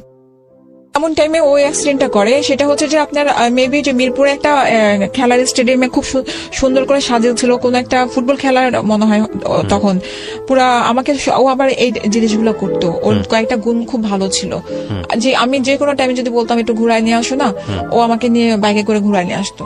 তো আমাকে বলে চলো মিরপুরে স্টেডিয়াম সাজানো হচ্ছে, তোমাকে আমি নিয়ে আসি, দেখে নিয়ে আসি। হ্যাঁ, তো নিয়ে আসতে যে এই টিকাতুলিটা পার হতে যে বাইকটা থামায় রাস্তা পার হবো, পেছন থেকে প্রাইভেট কার, ওই লোকটার কানে হেডফোন ছিল, ওর পায়ের পাতার উপরে, ও তো স্ট্যান্ড করে পাতা রেখেছে, পাতার উপরে গাড়িটা উঠাই দেয় চাকাটা। ও যে ধাক্কা মারছে যে আমার পায়ের উপরে, সে তো হেডফোন। আমি পরে লাফ দিয়ে নেমে আমি যে লোকটাকে আমি বলি যে ভাইয়া আপনি ব্যাক করেন, তারপরে ও করে কি যে আমাকে বলে তুমি গাড়িতে উঠো। হ্যাঁ, তুমি, আমি বলি কি না আগে তুমি যাও হসপিটালে, বাইক রাখো এখানে, আগে হসপিটালে নেই। ও বলে আগে না, আগে তোমাকে সেভ করতে হবে, তুমি উঠো, কারণ অনেক রাত হয়ে গেছে তো, তখন প্রায় 12:30 1টা বাজে। তো তখন সাথে সাথে ও নিয়ে যায়, আমি তো ওকে সালাউদ্দিনে নিয়ে যাই, নেওয়ার পরে তারপরে কল দেই ওর যে, আমরা তো ওইখানে জয়েন্ট ফ্যামিলি সবাই পাশাপাশি ছিলাম, ওর যে কাজিন গুলো আছে তাদেরকে কল দেয়, ও কল দেওয়ার পরে সবাই আসে, আসার পরে মানে বাইক নিয়ে যায়, ওকে আমি নিয়ে যাই। নেওয়ার পরে তো ওর পা প্লাস্টার করা উপরে নিয়ে, তারপরে আমার আম্মা আসে, আসার পরে আমার ওই যে আপনার 1 মাসের উপরে হবে প্লাস্টার করা ছিল, জবে ও যেতে পারে নাই, আম্মা খুব ওকে টেক কেয়ার করেছে। তো ওই টাইমটাতে করতো কি, নারীদের জিনিসটা কিন্তু মাথা থেকে আমার পুরো চলে গেছিল। তো আমি আমার সাথে পরিচয় করাই দিল, ওই যে ও আমাকে এসে বলতো যে ওকে ড্রপ করে দিয়েছে, তাহলে আমার এখানে সন্দেহ আর আসলো না, কারণ ও তো সবকিছু আমাকে ক্লিয়ার করতেছে। আর আমি কখনো না যে মেয়ে ঘটিত ব্যাপারগুলো নিয়ে আমি ওকে সন্দেহ করতাম না। তো এখন হচ্ছে কি যে ওর একটা ফ্রেন্ড ছিল, ফ্রেন্ড না মানে ওই অফিসে কাজ করতো, ওর জুনিয়র ছিল, নাম ফোন দিলে এর মোবাইল থেকে মানে ওকে ফোন দিয়ে কথা বলাতো। ভাই আমার পয়েন্টটা বুঝতে পারছেন? আমি বুঝতে পারিনি। মানে কি যে ধরেন আমি ডিরেক্ট তো কল দিতে পারছি না, কল দিলে হয়তো বা ধরা খাবে বা কথা আমি সন্দেহ করব, এর জন্য আরেকটা ওই অফিসের আরেকটা কলিগকে দিয়ে ফোন দেওয়ায় কথা বলতো। হ্যাঁ, তো এরকম 1 মাসের মধ্যে প্রায় দিনে এরকম কথা বলতেছে, আমি পাশের রুম থেকে টুকটাক এরকম শুনতে পারতেছি। একদিন আমি ডিরেক্ট ধরে ফেলছি, ফোনটা নিয়ে আমি শুনতেছি, একটু অন্য টাইপের কথা বলতেছে। বলার পরে এরপরে আপনি যখন ফোনটা নিলেন তখন কি দাঁড়াইলো বাসায়? বাসা ও তো পা প্লাস্টার, ও আমি যখন চিৎকার চেঁচামেচি করছে, আমি বললাম যে এটা কি, আমার আম্মা বাসার মধ্যে, হ্যাঁ এটা কি, আমার আম্মা বলতেছে যে ছেলেরা এরকম করে, আমাকে রুমের মধ্যে নিয়ে বলে ছেলেরা এরকম করে, তুমি কিছু বলো না প্লিজ, সংসারটা রাখো, এবং মেয়েরা অনেক কিছু সহ্য করতে হয় মেয়েদেরকে। আমি তারপরও চিৎকার করেছে, হ্যাঁ এইভাবে কেন। তারপরে সে আমার কাছে ক্ষমা চাইলো, মানে কসম টসম কাটলো, আমার মার কসম, এই বাচ্চার কসম কাটলো, আমি এরকম করবো না। তো তুমি কি করবা না, তার মানেটা কি, তোমার সাথে কোনো রিলেশন? তো বলেন না। এরপরে আমি করলাম কি, ও ঘুমায় গেল, যেহেতু ওর পা সমস্যা, ও মুভ করতে পারে না, ওর মোবাইল নিয়ে আমি চেক করে দেখলাম ওদের এমন অনেক পিক আছে যে বাইরে ওরা গেছে খেতে, তারপরে যে ভোরবেলা যে এগুলো হয়তো ধরার না, কিন্তু আমার ভিতরে লেগেছে যে একটা ভোরবেলা যে দুজনে খুব সুন্দর করে একটা ছবি তোলা, তারপরে দুজনে একই ম্যাচিং করে একটা ড্রেস পরে ছবি তোলা, এগুলা তারপরে পুরা ওর মোবাইলের ছবিগুলো। তো এরপরে আমি ওকে জিজ্ঞেস করি যে কে নিয়ে কি, তারপরে ওর প্লাস্টারটা 1 মাসের মধ্যে খুলে ফেলে। খোলার পরে এরপর আমার ভাইয়া আসার পরে আমার ভাইয়াকে কমপ্লেন দেয় যে ভাইয়া ও তো আমার অফিসের একটা মেয়েকে নিয়ে সন্দেহ করতেছে। তো এখন আমার ভাইয়া বলে যে ধরে শোনো, এগুলো অফিসের গুলো না কখনো বাসায় বুঝতে দিবা না, বাহিরে যা ইচ্ছা তাই করবা, কারণ আমার ভাইয়ার একটা অ্যাফেয়ার ছিল। হ্যাঁ, সেটা আমি জানতাম। তো ওই অ্যাফেয়ারের পেছনে ওইটা আমি পরে বলি। তো এখন আমি রান্নাঘর থেকে, আমার বাসাটা ছিল টপ ফ্লোরে, আমি এমন ভাবে বাসাটা নিয়েছিলাম যেন ছাদ থাকে, সন্ধ্যার পরে আমরা দুজনে দোলনা ছিল, আমরা ঘুরতে পারি, এরকম ভাবে ছিল। তো কথাগুলো শোনার পরে আমার ভাবি বাসা ছিল। আমি ভাইয়াকে বলি, ভাইয়াটা তুমি কেমন কথা বললা? বললাম যে এরকম ছেলেদের থাকেই। হ্যাঁ, তো আমি আমি বললাম তোমার থাকে বলে আমার ভাবি তখন প্রোটেক্ট করে, বলছে তোমার আছে বলে কি তুমি তোমার বোনের হাজবেন্ডকে সাহস দিবা? ও মানে আপনার ভাবি কথা বলেছে? হ্যাঁ, ওকে, তোমার বোনের হাজবেন্ডকে সাহস দিবা? তো এমন সময় আমার ভাইয়া প্রচুর ড্রিঙ্কস করতো, তো সে ড্রিঙ্কস আনার পরে খেতে দেয়। হ্যাঁ, আমাকে দেয়, ওকে দেয়। তো আমি ওইটা করি না, বলে খাও, মাথা ঠান্ডা হবে। আপনি কি বাসায় ড্রিঙ্কস করতেন? না, আমার ভাইয়ের বাসার কথা এটা। ভাইয়া আসছিল বেড়াতে। ভাই কি ফার্স্ট টাইম আপনাকে অফার করলো নাকি এর আগে? না, আমার ভাইয়া এর আগে বাসায় গেলে অফার করতো, যখন দেখা গেছে যে আমার মন খারাপ থাকতো আমাকে অফার করতো। কিন্তু আপনি ড্রিঙ্কস করতেন? তাহলে না, ড্রিঙ্কস করতাম না, কারণ কি আমার গোল্ড ব্লাডারে স্টোন আছে, আমার ওই জিনিসটা সহ্য হয় না। আমি অনেক কিছুই, আমার নর্মাল খাবারও আমার অনেক সময় সহ্য হয় না। তো ড্রিঙ্কস, আর আমার বাবা আবার এটার চরম বিরোধী ছিল। তো আমাকে যখন এরকম ইয়ে করতো, আমার হাজবেন্ড খেত, তো খাওয়ার পরে এই জিনিসটা আমি পছন্দ করতাম না। সেদিন ফার্স্ট অ্যাটেম্প নিয়েছিলাম 6 তলা ছাদ থেকে পড়ার জন্য, যে আমার ভাইয়া বাসার মধ্যে, যে তুমি এই জিনিসটা ধরবা না, কারণ আমি চাই না। হ্যাঁ, তো এরপর ভাইয়া থাকা অবস্থায় এর অনেক ঝগড়াঝাটি হওয়ার পরে ভাইয়া সকালবেলা চলে গেল। এরপরে তো এই ঝামেলা বাড়তেই থাকলো। বাড়ার পরে এক পর্যায়ে সে তার ফ্রেন্ডকে দিয়ে আমাকে কল দেওয়া আরম্ভ করলো। কোন ফ্রেন্ড? আমি জানি না। মানে ফ্রেন্ডকে দিয়ে কল দেওয়ালো কি কারণে? সেটা আমি পরে বুঝি। হ্যাঁ, একটা ছেলে কল দেয়। হ্যাঁ, কল দিলে দেখা যায় যে রাতের বেলা ও ধরলে আপনার ওয়াইফকে দেন, আপনার ওয়াইফের সাথে আমার কথা আছে। হ্যাঁ, আমি যদি হ্যাঁ কে ভাইয়া কি হচ্ছে, সে একদম বন্ধ করে দেয়। এরপরে আমি ওকে অনেক ইয়ে করেছি, যে মানে অনেক কনভিন্স করার চেষ্টা করেছে যে আমার এরকম কিছু না, তুমি মোবাইল নিয়ে যাও, তুমি মোবাইল রাখো, কথা বলো। তার মানে সে আপনাকেও একটা ট্র্যাপে ফেলে যাতে করে সে ইকুয়াল ব্যালেন্স করা যায়। তো এরপরে করেছে কি, সে রীতিমতো এরকম করা আরম্ভ করেছে। ওই ছেলেটাকে দিয়ে এমন টাইমে ফোন দেওয়া তো যেন ও থাকে বাসার মধ্যে, হয় সকালবেলা না হলে বিকালবেলা, তারপরে এরকম করতো। করার পরে বুঝলেন কি করে যে ওই যে কাজটা করাচ্ছে? না, এটা আমি তখন বুঝি নাই। আমি তো জানি যে আমাকে কোনো ছেলে ডিস্টার্ব করতেছে। হ্যাঁ, আমি ওকে আরো ফোন দিয়ে দিচ্ছি যে দেখো তো এরকম কেন করতেছে। একদিন রাতের বেলা হয় কি, যে শুয়ে আছি, তখন 12:30 1টার দিকে ও বাসায় আসে। 12:30টার দিকে গেট বন্ধ করে ওর বাসায় পানি ছাড়ে। ও আবার এগুলো খুব মানে বাসার দেখে। তো বাসায় আসে, তো আমার বালিশের পাশে তো মোবাইল, তো এখানে তো হাইডিং এর কিছু না। এখন ওইখানে মেসেজ আসে যে একদিন তুমি বুঝবা আমি কে। ও এখন মেসেজটা দেখে, বলে এটা কেন পাঠিয়েছে, এখন এটা কেন পাঠিয়েছে আমি কিভাবে, তুমি ফোন করে জিজ্ঞেস করো। তো সে ফোন করবে না। এরপরে করে কি, আমার ফ্যামিলিকে সাথে সাথে ও ফোন দেয়, আমার ভাইকে ফোন দেয়, ওর এরকম অ্যাফেয়ার ধরা পড়েছে, ঠিক আছে আপনারা আসেন। এরপর ওর ফ্যামিলিকে ফোন দেয়, ওর যা আছে সবাইকে ফোন দেয়। হ্যাঁ, তো এর মাঝে আমি আরেকটা কথা বলি। এর মাঝে হয় কি, যে একদিন ও আমাকে বলে তুমি কোথায় গেছো? আমি কোথায় গেছি, বলে যে আমার ওর বড় ভাইয়ের ছেলে কিন্তু দেখলো যে তুমি লক্ষ্মীবাজারে ঘুরতে গেছো, তাহলে ডাক দাও তুমি। অবশ্যই তুমি ওকে ডাক দেওয়ার পরে এখন বলে কি, না চাচি আমি তোমার মতো ড্রেস দেখেছি পেছন দিয়ে, তুমি জেনেছি এটা না। আমি তাহলে তুমি আমার চেহারা দেখেছো? বলে না। আমি তারপর আরিফকে বলি যে তাহলে তুমি কিভাবে বুঝলা যে আমি তোমার কথা ছেড়ে কি কখনো ঘর থেকে বের হচ্ছে? আপনারা যখন এই ধরনের একটা স্টেজে আছেন সংসারে, তখন আপনাদের বাচ্চাদের বয়স কত?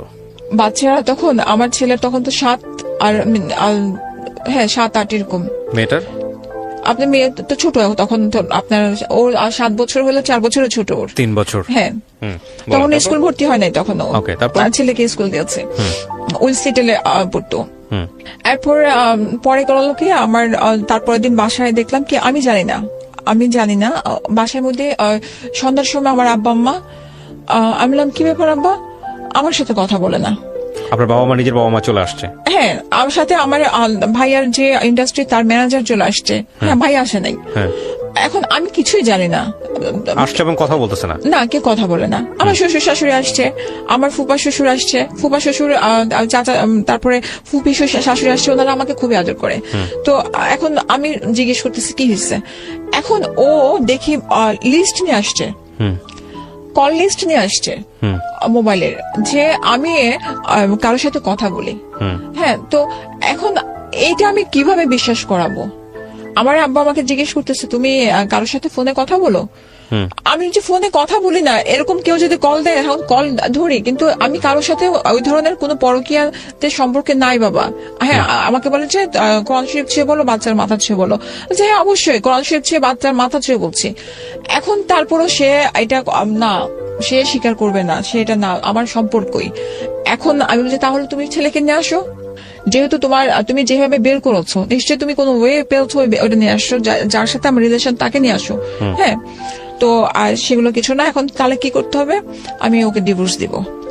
আপনাকে বলতেছে সবার ফ্যামিলির সামনে? হ্যাঁ, ফ্যামিলির সামনে ডিভোর্স দিব। ও দেখলাম কি ছাদের মধ্যে যে সেন্সলেস হয়ে পড়ে যাওয়ার, জানি না ওভেনে নাকি পড়ে যাচ্ছে, যে আমি ওকে মানে চিৎকার করে করে ওকে উঠানোর চেষ্টা করছি। এরপরে ও নিজে সুইসাইড করবে, আমাকে দা দিয়ে কোপ দেওয়ার চেষ্টা করছে। আমার এমনকি ইভেন আমার খাটের মধ্যে মানে দায়ের কোপ এখন আছে। বাচ্চারা তখন কোথায়? বাচ্চারা আরেক রুমে, ওর দাদারা ওখানে, মানে ওরা চিৎকার করে কান্না করতেছে। হ্যাঁ, এরপরে আমি একদম চুপচাপ বসেছিলাম। আমার কাছে তখন আমি শুধু একটা কথাই বলছি যে আমি কোরআন শরীফ আমার বাচ্চা ধরার পরে যদি আপনাদের কাছে মনে হয় যে আমি অ্যাফেয়ার আছে, ঠিক আছে, আমার কাছে আমি অ্যাফেয়ার আছে কারোর সাথে, এখন কি করতে হবে সেটা বলেন। আমার বাবা ডিসিশন নেয় ছেড়ে দাও, ডিভোর্স দিয়ে দাও। ও ডিভোর্স চাচ্ছে, তুমি ডিভোর্স দিয়ে দাও, তুমি নষ্ট মেয়ে। আপনার বাবা বলে এটা? হ্যাঁ। তখন আপনি জানতেন না ছেলেটাকে? যে ছেলেটা তখন আমি জানতাম না ছেলেটাকে। তারপর আমার কাছে মনে হচ্ছে হ্যাঁ আমি নষ্ট মেয়ে, কারণ আমার কাছে কোনো প্রমাণ ছিল না। যে মোবাইলের লিস্টেই তো প্রমাণ আমি কারোর সাথে কথা বলেছি, কারণ সে তো কল দিচ্ছে, আমি কল রিসিভ করেছি। হ্যাঁ, এখানে 1 মিনিট হোক আর এখানে আপনার 10 মিনিট, সেটা কিন্তু কেউ দেখছে না। ঝগড়ার মাঝে কিন্তু লিস্টটাই প্রমাণ। হ্যাঁ, এখানে ওর ফ্রেন্ডও একটা আছে, ওর একটা ফ্রেন্ড আছে। পরে বললো যে হ্যাঁ ডিভোর্স দিয়ে দাও। তারপরে ওর আমার যে ফুপা শ্বশুরি আর ফুপি, সে বললো কি যে এক কাজ করো, তোমরা হজ করে আসো, ওমরা করে আসো দুজনে মিলে, ওমরা করার পরে দুজনের একটা ভালো শান্তি হবে। এটা বলার পরে আমার আব্বা বললো ঠিক আছে, টাকা পয়সা যা লাগে আমি দিব। হ্যাঁ, তোমরা বাচ্চা সহ যাও, যে করে আসো। সম্পূর্ণ কিছুটা একদম নর্মাল হয়ে গেল। ও নর্মাল হয়ে গেল বাচ্চা সহ। আমার মনে আছে ওর সাথে আপনি যে মেয়েটার ধরেছিলেন ওইটাও ততদিনে বন্ধ হয়ে গেছে, মানে ওটা নিয়ে কথা নাই, ওটা নিয়ে কোনো কথাবার্তা নাই। যদি আপনাকে বিলিভ করি আমরা, যদি ওর টার্গেট এটাই থেকে থাকতো তাহলে ও সফল হলো। কিন্তু এটা কতটুকু সত্য কতটুকু মিথ্যা এটা উপরওয়ালা ভালো জানেন। আমরা ঘটনার আসলে কে সত্য কি মিথ্যা সেই ঘটনা আরো আছে, ওটা ঘটনা এখন পর্যন্ত আছে। এরপরে আর রাতের বেলা আমাদের খুব ভালো একটা সম্পর্ক, ওই ধরনের কোনো কিছু না। ওর বুকের উপরে আমার রাখলো, 2 বাচ্চাকে এক সাইডে, আমাকে এক সাইডে রাখলো, সুন্দর গেল। তারপরে আমি ওই সময়টাতে, আমি তো এর আগে বলেছি মাস্টার্স করছি যখন, তারপর আমি ওই পাশাপাশি একটা ছোট জব নিয়েছি। জবটা মানে 2 দিন হবে। হ্যাঁ, জবটা নিয়েছি ইকবাল রোডে। তো এখন ইকবাল রোডে যখন নিয়েছে, তো সকালবেলা ও আমাকে সবসময় হয় দিয়ে আসে নিয়ে অফিসের কাছে, আর না হলে ও বাসে উঠাই দেয়। তো সেদিন ও আমাকে বললো কি তুমি যাও, আমার আজকে ভালো লাগতেছে না, সারা রাত ঘুমাতে পারি নাই। আমি বাসে উঠে গেলাম। গুলিস্তান পার করার পর আমাকে ফোন দিয়েছে, বলে যে কোথায় আছো? আমি বলি যে গুলিস্তান আছি। বলে যে এক্ষুনি ওইখান থেকে বাস থেকে নামো, আমি দেখবো, আমি আসতেছি, তুমি ওই বাসে আছো কিনা। আমি বললাম ঠিক আছে। আমি নেমে গেছি, নেমে দাঁড়ায় আছি, আসার নাম নেই। আমাকে ফোন দিল, আবার ফোন দিয়ে বলে কি ঠিক আছে তুমি চলে যাও অফিসে, আমি পরে আসতেছি। অফিসে আসলো, অফিসে এসে অফিসের দারোয়ানকে এরকম ভাবে বিভিন্ন কথা জিজ্ঞেস করে এসে, ওইটা কনসালটেন্সি ফার্ম ছিল। হ্যাঁ, ওর কাছে কত ক্লায়েন্ট যায়, কোন ছেলের সাথে গল্প করে কিনা, মানে এরকম সারাদিন অফিসে নিজেই বসে থাকতো, কারণ মোহাম্মদপুর এলাকাটা তো ওর নিজের বলতে গেলে, ছোটবেলা থেকে ও এখানে। এরপরে পরে এরকম ভাবে চলতে থাকলো। একদিন আমার জন্মদিন ছিল জুনের 30 তারিখ, আপনার 27 তারিখে, না সরি 28 তারিখে আমাকে আমার যে এমডি ছিল সে ছিল আপনার ঢাকার একজন হসপিটালের একজন নামকরা ইয়ে। তো সে ওনার এখানে জব করে আমার কাছে অফিসে ঢোকার পরে বলে যে চলো আমরা সাইকিয়াট্রিস্টের কাছে যে আমাদের মধ্যে এত প্রবলেম, তো একটা কাউকে দেখালে মনে হয় কিছুটা সলভ হবে।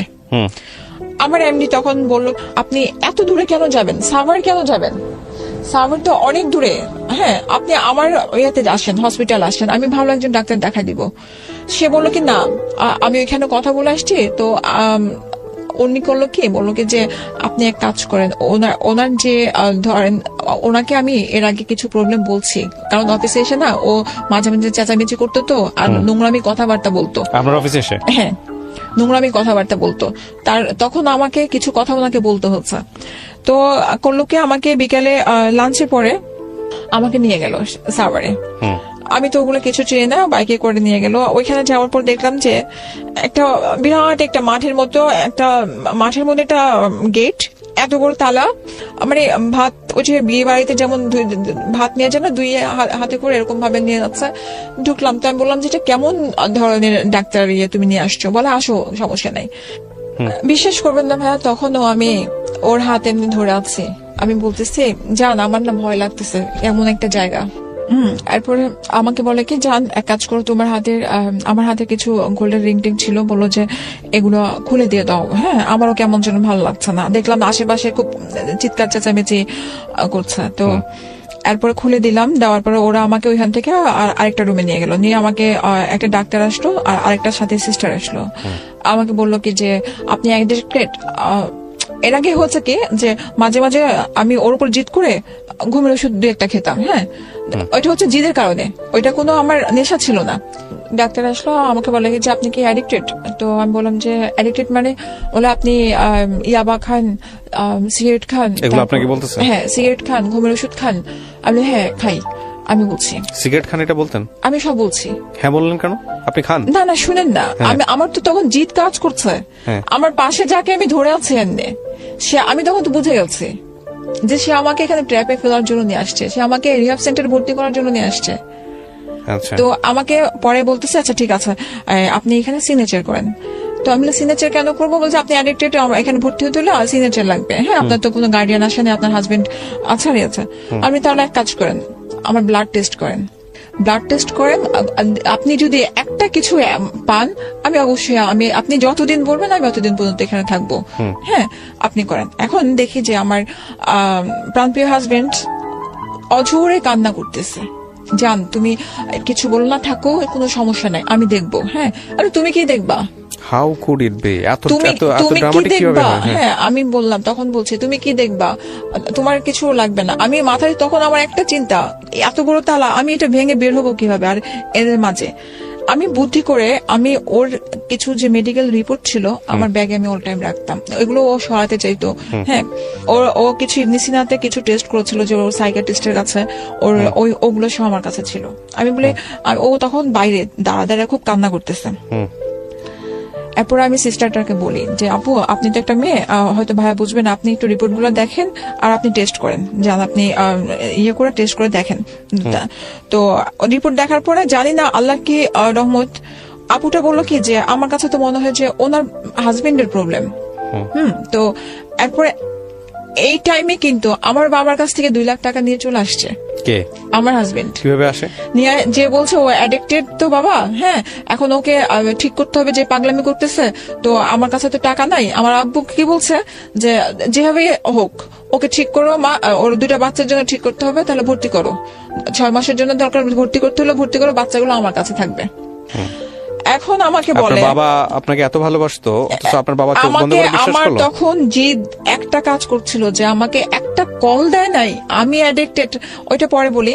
এরপরে আমি বললাম তখন না, ওরা আমাকে বলে কি ঠিক আছে এক কাজ করেন, আপনি কি ভাই এক কাজ করেন আমাকে 30 তারিখের জন্মদিন আর 2টা দিন আছে, আমি 30 তারিখে আসবো। বলে কি শুনেন, যদি না যান আমরা কিন্তু অ্যাম্বুলেন্স দিয়ে আপনাকে ইঞ্জেকশন দিয়ে কিন্তু মানে সেন্সলেস করে নিয়ে চলে আসবো। হ্যাঁ, তো ওগুলো তো আমি সিনেমার মধ্যে ছোটবেলায় দেখে আসছি। হ্যাঁ, আগে দেখতাম এরকম ভাবে নিয়ে চলে আসতো। তখন ও বাইরে কাঁদতেছে, তখন আমি বের হলাম, বলে আমাকে বলতেছে জান তুমি টেনশন করো না, তুমি থাকো, আমি 30 তারিখে বাবুদেরকে বাচ্চাদেরকে নিয়ে আসবো। আমি না সমস্যা নাই, ভাইয়া ওরা রাজি হচ্ছে, আমি যাই, যাওয়ার পরে আমি 30 তারিখে চলে আসবো, তুমি টেনশন নিও না। হ্যাঁ, আমার কথা ছিল যে এনিহাও আমাকে বের হতে হবে এখান থেকে। হ্যাঁ, তালাটা খুললো, খোলার পরে তো আমি চুপচাপ ইয়ে করলাম। ও আমাকে আমার মোবাইলটা হাতে দিল, দেওয়ার পর অর্নামেন্টস গুলো দিল। আর সারা রাস্তার মধ্যে মানে কান্না করতে, বলে কাঁদতেছো কেন, তুমি তো আমার সাথে যাচ্ছ, দেখো আমি তোমাকে কত ভালোবাসি।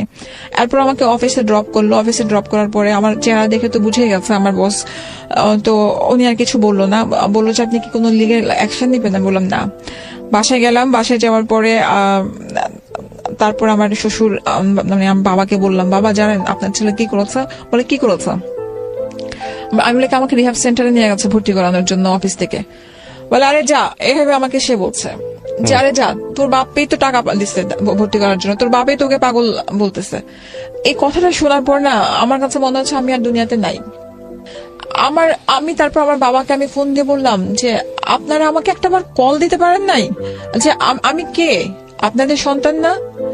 বলে তোমার হাজবেন্ড বলছে, যেখানে তোমার হাজবেন্ড বলতেছে তার উপরে কোনো কথা নাই। আমি হাজবেন্ড বেশি নাকি তার সন্তানটা বেশি? হ্যাঁ, তারপরে আর আমি কোনো কথা বলিনি, আর আমি সাথে সাথে রেখে দিয়েছে। রাখার পরে আর পরে আমার বাবার তারপর পরের দিনে ওই দিনের ঘটনা, আমি নিচে নেমে গেছি রাগারাগি করে, আমি নিচে নেমে গেছি। নিচে নামার পরে ও আমার সাথে সাথে আমার হাজবেন্ডও নিচে নেমেছে। নিচে নামার পরে বাচ্চাগুলো খুব কাঁদতেছিল। তারপরে করলাম কি, আমি পাশে একটা ইট ছিল হাতে, আমি বললাম যে খবরদার যদি আমাকে ধরতে আসো আমি ইট দিয়ে বাড়ি দেবো। আমার ভাসুরের বউ আসলো, আমাকে বললো যে চলো তুমি রাত্রে আমার কাছে থাকবা। এমন সময় ও আমার গায়ে 2টা চড় মারলো জোরে জোরে।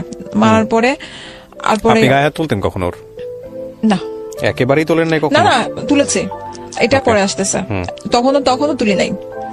আমি ইট নিয়েছিলাম মারার জন্য। আমি বলছি আমাকে ধরতে আসলে আমি কিন্তু ইট মারবো। আমি ওকে প্রচন্ড ভালোবাসি, এখনো ভালোবাসি। এরপরে পরে আমার ফুপা শ্বশুরা নিয়ে যায় উপরে, নেওয়ার পর বুঝানোর পরে রাত্রিবেলা বাসার মধ্যে দেয়, বাচ্চাগুলোকে নিয়ে থাকি। এরপরে ডিসিশন হয় যে ডিভোর্স দিয়ে দিব। ঠিক আছে, তুমি ডিভোর্স চাচ্ছ, ডিভোর্স দিয়ে দিব, চলো। এরপরে যাই, ডিভোর্স নেয়। ডিভোর্স নিয়ে উপরে কত সালে এটা ডিভোর্সটা নেয়? ডিভোর্স 2009। ওকে। আর ডিভোর্স নেওয়ার পরে নিচে নেমে বলে কি আমি ভুল করেছি, আমি এখন তোমাকে বিয়ে করব। সাথে ওর খালাতো ভাই, হ্যাঁ, আমাকে বলে সিগনেচার করতে। ওইখানে যাওয়ার পরে ওদের রিলেটিভ যে জর্জ কোর্টে, এরপরে আমার পরে ওর বোনেরও ডিভোর্স হয় একসাথেই। তো এখন আমি বিয়ে করবো মানে তুমি আমাকে ডিভোর্স দাও নাই, তুমি তোমার ডিসিশন ছিল এটা। হ্যাঁ, আমার ফ্যামিলির কাছে খারাপ করছো আপনারা দুই তুমি। পক্ষই সাইন করেন ডিভোর্সের পরে? ওকে। তারপরে এটা শুধু না, আপনার ওই যে কাজী এনে কি হয়েছিল, খোলা তালাক করায় না কি করায়। এরপর আমার মুখের উপরে 20,000 টাকার কাবিন নামা ছিল, 20,000 টাকা চেকটা ছুঁড়ে মারে। হ্যাঁ, আমি যে আমার এটা লাগবে না, রেখে দাও তোমার কাছে। তারপরে পরে কি করে নিচে নেমে তো হাত পা ধরে কান্নাকাটি, এখন বিয়ে করবে। আমি অসম্ভব। ওর খালাতো ভাই একজন ছিল, ও বলতেছে যে চলো তোমাদের আবার দরকার বিয়ে করে না। আপনার সামনে কখনো ড্রাগ নিয়েছে? আপনার সামনাসামনি বসে কোনোদিন নেয় নাই? কোনোদিন নেয় নাই। আপনার ভাষ্যমত কি কি নিত? আপনি ড্রাগ অ্যাডিক্টের যে বিষয়টা বলেছেন, ড্রাগ অ্যাডিক্ট বলতে কি শুধু সিগারেট খাইতো সে আপনার চোখের সামনে, আর আপনি অন্য কিছু জানতেন না? আমার চোখের সামনে সে সিগারেটও খেত না, বাইরে থেকে খেয়ে আসলে আমি এটার স্মেল পেতাম। ও আমার ভয়, আমার বাসার কি নিত সে? ইয়ে হতো না, ও গাঁজা টানতো। আচ্ছা, এছাড়া কিছু টানতো না। তখন ওই টাইমটাতে শুধু সে গাঁজা খেত। তো এরপর তো ডিভোর্স হয়ে গেল। ডিভোর্সের পরে তো পাগলামি প্রতিদিনই কান্নাকাটি করে, অফিসে যায় কান্নাকাটি, এমন করতে করতে 18 মাস গেল। 18 মাসের মধ্যে প্রতিদিনই এই অবস্থা। আমার বাবা আমাকে জোর করে আবার অনেক কাহিনীর পরে কনভিন্স করে আবার বিয়ে দিল।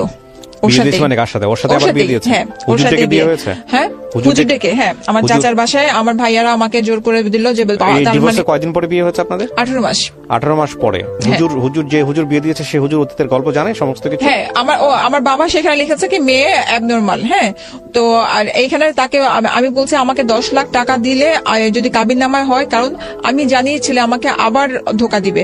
10 লাখ টাকার ভয় সে আমাকে ছাড়বে না, কারণ তার কাছে টাকা নাই। হ্যাঁ, আমার বাবা করলো কি, তখন আপনি বলেছেন 10 লাখ টাকা দিতে হবে, হ্যাঁ। তাহলে আপনি আবার বিয়ে করবেন। হ্যাঁ। হুজুর সমস্ত কিছু জেনে জেনে আপনাদের বিয়ে দিতে রাজি হয়েছে? হুজুরকে তো তারা খুব সুন্দর করে ভালো মতো, কারণ আমার বাবা ভাইরা ওখানে খুব প্রতাপশালী, সেটা তারা বুঝাই নিয়ে আমি আসছে। জানি না রিলিজিয়াসলি বিয়ে পারমিটেবল কিনা, বাট আমার কোনো জ্ঞান নাই। তো এরপরে করলো কি নিয়ে আসছি কিন্তু মতো, আমার জানা মতে এরকম বিয়ে তো পারমিট হওয়ার কথা না। যখন আমি শুনলাম যে 1 লাখ টাকা কাবিন, আমি বিয়ে করব না। হ্যাঁ, আমি বললাম না, এটা অসম্ভব, কারণ ও আমাকে 1 লাখ টাকা, যেহেতু এখানে আর্গুমেন্ট হচ্ছে, তার মানে এখানে আবার একটা কিছু আছে আমার কাছে মনে হচ্ছে। হ্যাঁ, এরপরে করলো কি আমার বাবা বললো না, যেটা বলছি তুমি, আমাকে আমার পা ধরে বললো যে আমি হজ করে আসছি। বাবা তখন পা ধরে বললো যে মা, তুমি আমি যেটা বলতেছি মানো, 2টা বাচ্চার দিকে তাকায় বিধবার মতো হলো ওই বাসায় থাকো। তোমার মনে করো তোমার হাজবেন্ড 4টা বিয়ে করেছে, তারপর তুমি 2 বাসায় থাকো। হ্যাঁ, এরপরে ওইখানে অনেক কিছু হওয়ার পরে ও বিয়ের পরেও আমাকে নিচ্ছে না, 6 মাস অলরেডি চলে গেছে। হ্যাঁ, আসেও না। এখন আমার কাছে ডাউট লাগতো যে আমার এত কাহিনীর পরে তুমি প্রতিদিন আসতা, কান্নাকাটি করতা, কিন্তু বিয়ের পরে এখন তুমি আমাকে আমার চাচার বাসায় ফেলে রেখেছো। আমার বাবা সমাজের ভয়ে আমার বাসায় উঠাতে পারে না, আমার বাবার সমাজের এত ভয়, নিজের বাড়িতে উঠায় না, আমার চাচার বাসায় আমাকে রেখে দিয়েছে। তাই আমি বললাম হয় তুমি আমাকে বাসায় নিবা, না হলে আমি এখানে আর এভাবে থাকবো না, যেহেতু তুমি আমাকে বিয়ে করে ফেলছো। হ্যাঁ, এখন সে সময় চাচ্ছে। আমি বলছি আমি সময় দিব না, এটা 6-7 মাস পরের কথা। এরপরে আমি বললাম কি আমি রেডি আছি, সবকিছু গুছানো আছে, আমি যাব। তো ওর ফ্যামিলি থেকে বললো যে আমার ফ্যামিলি থেকে তো আসবে, আসার পরে আমি চেয়েছিলাম আমার মা আসার পরে একসাথে আমরা সুন্দরভাবে যাব। আমি তো বিয়েই তো করে ফেলছো, আর আমার তো আমি তো পুরান বউ তোমার। হ্যাঁ, তো এখানে তোমার 2 বাচ্চার মা, আর আমার এত অনুষ্ঠানের কিছু দরকার নাই। তো আমি আমার ভাইয়ের বাসায় গেলাম, ভাইয়া খুব খুশি। আমার ভাইয়া শুধু একটা কথা বললো যে মনে হয় কি যে জিনিসটা ভুল হয়ে গেছে, ওর বাবা মার আসা উচিত ছিল, ও একা যেহেতু নিচ্ছে জিনিসটা আমার কাছে কেন যেন সন্দেহজনক লাগতেছে। আমি ওর বাসায় গেলাম, যাওয়ার পর ওর বাবা দেখে যে রাজি না, ও পা ধরে বসে আছে, আমাকে ইশারা বললো যে আবার পা ধরে ক্ষমা চাও। তো আমি বললাম কেন, ভুল আমি কিছু করেছি? এরপর বললো যে না তুমি, তারপরও আমি ক্ষমা চাচ্ছি। মা আমার শাশুড়ি খুব জড়ায় ধরলো, হ্যাঁ, বললো যে এতদিন ধরে তোমার অপেক্ষা আমি ছিলাম, যে কবে তুমি আসবা, 2টা বাচ্চা তোমার উপরে দিব। হ্যাঁ, এর মধ্যে আমার বাচ্চাদের সাথে প্রায় সপ্তাহে 3-4 বার দেখা হতো, স্কুলে যেতাম, ওদের যা যা লাগতো এসে আমি দিয়ে যেতাম। তারপর উনি রাজি হলো না, আমরা উপরে গেলাম, যাওয়ার পরে ভালো কাটলো। প্রথম দিন তো খুবই সুখের দিন, যে বাচ্চাগুলোকে বুকে নিয়ে ঘুমানো, ও আমাকে বুকে নিয়ে শান্তির একটা ঘুম দেওয়া। হ্যাঁ, এটা গেল ভালো কথা। এরপরে 3 দিনের মধ্যে আমার শাশুড়ি হঠাৎ করে অসুস্থ, ও ইস্তেমায় গেল, ও তখন তাবলিগ ধরলো। ইস্তেমায় গেল, ইস্তেমায় যাওয়ার পর আমাকে ফোন দিয়ে বললো যে যান মোনাজাত হবে, আখেরি মোনাজাত ধরো।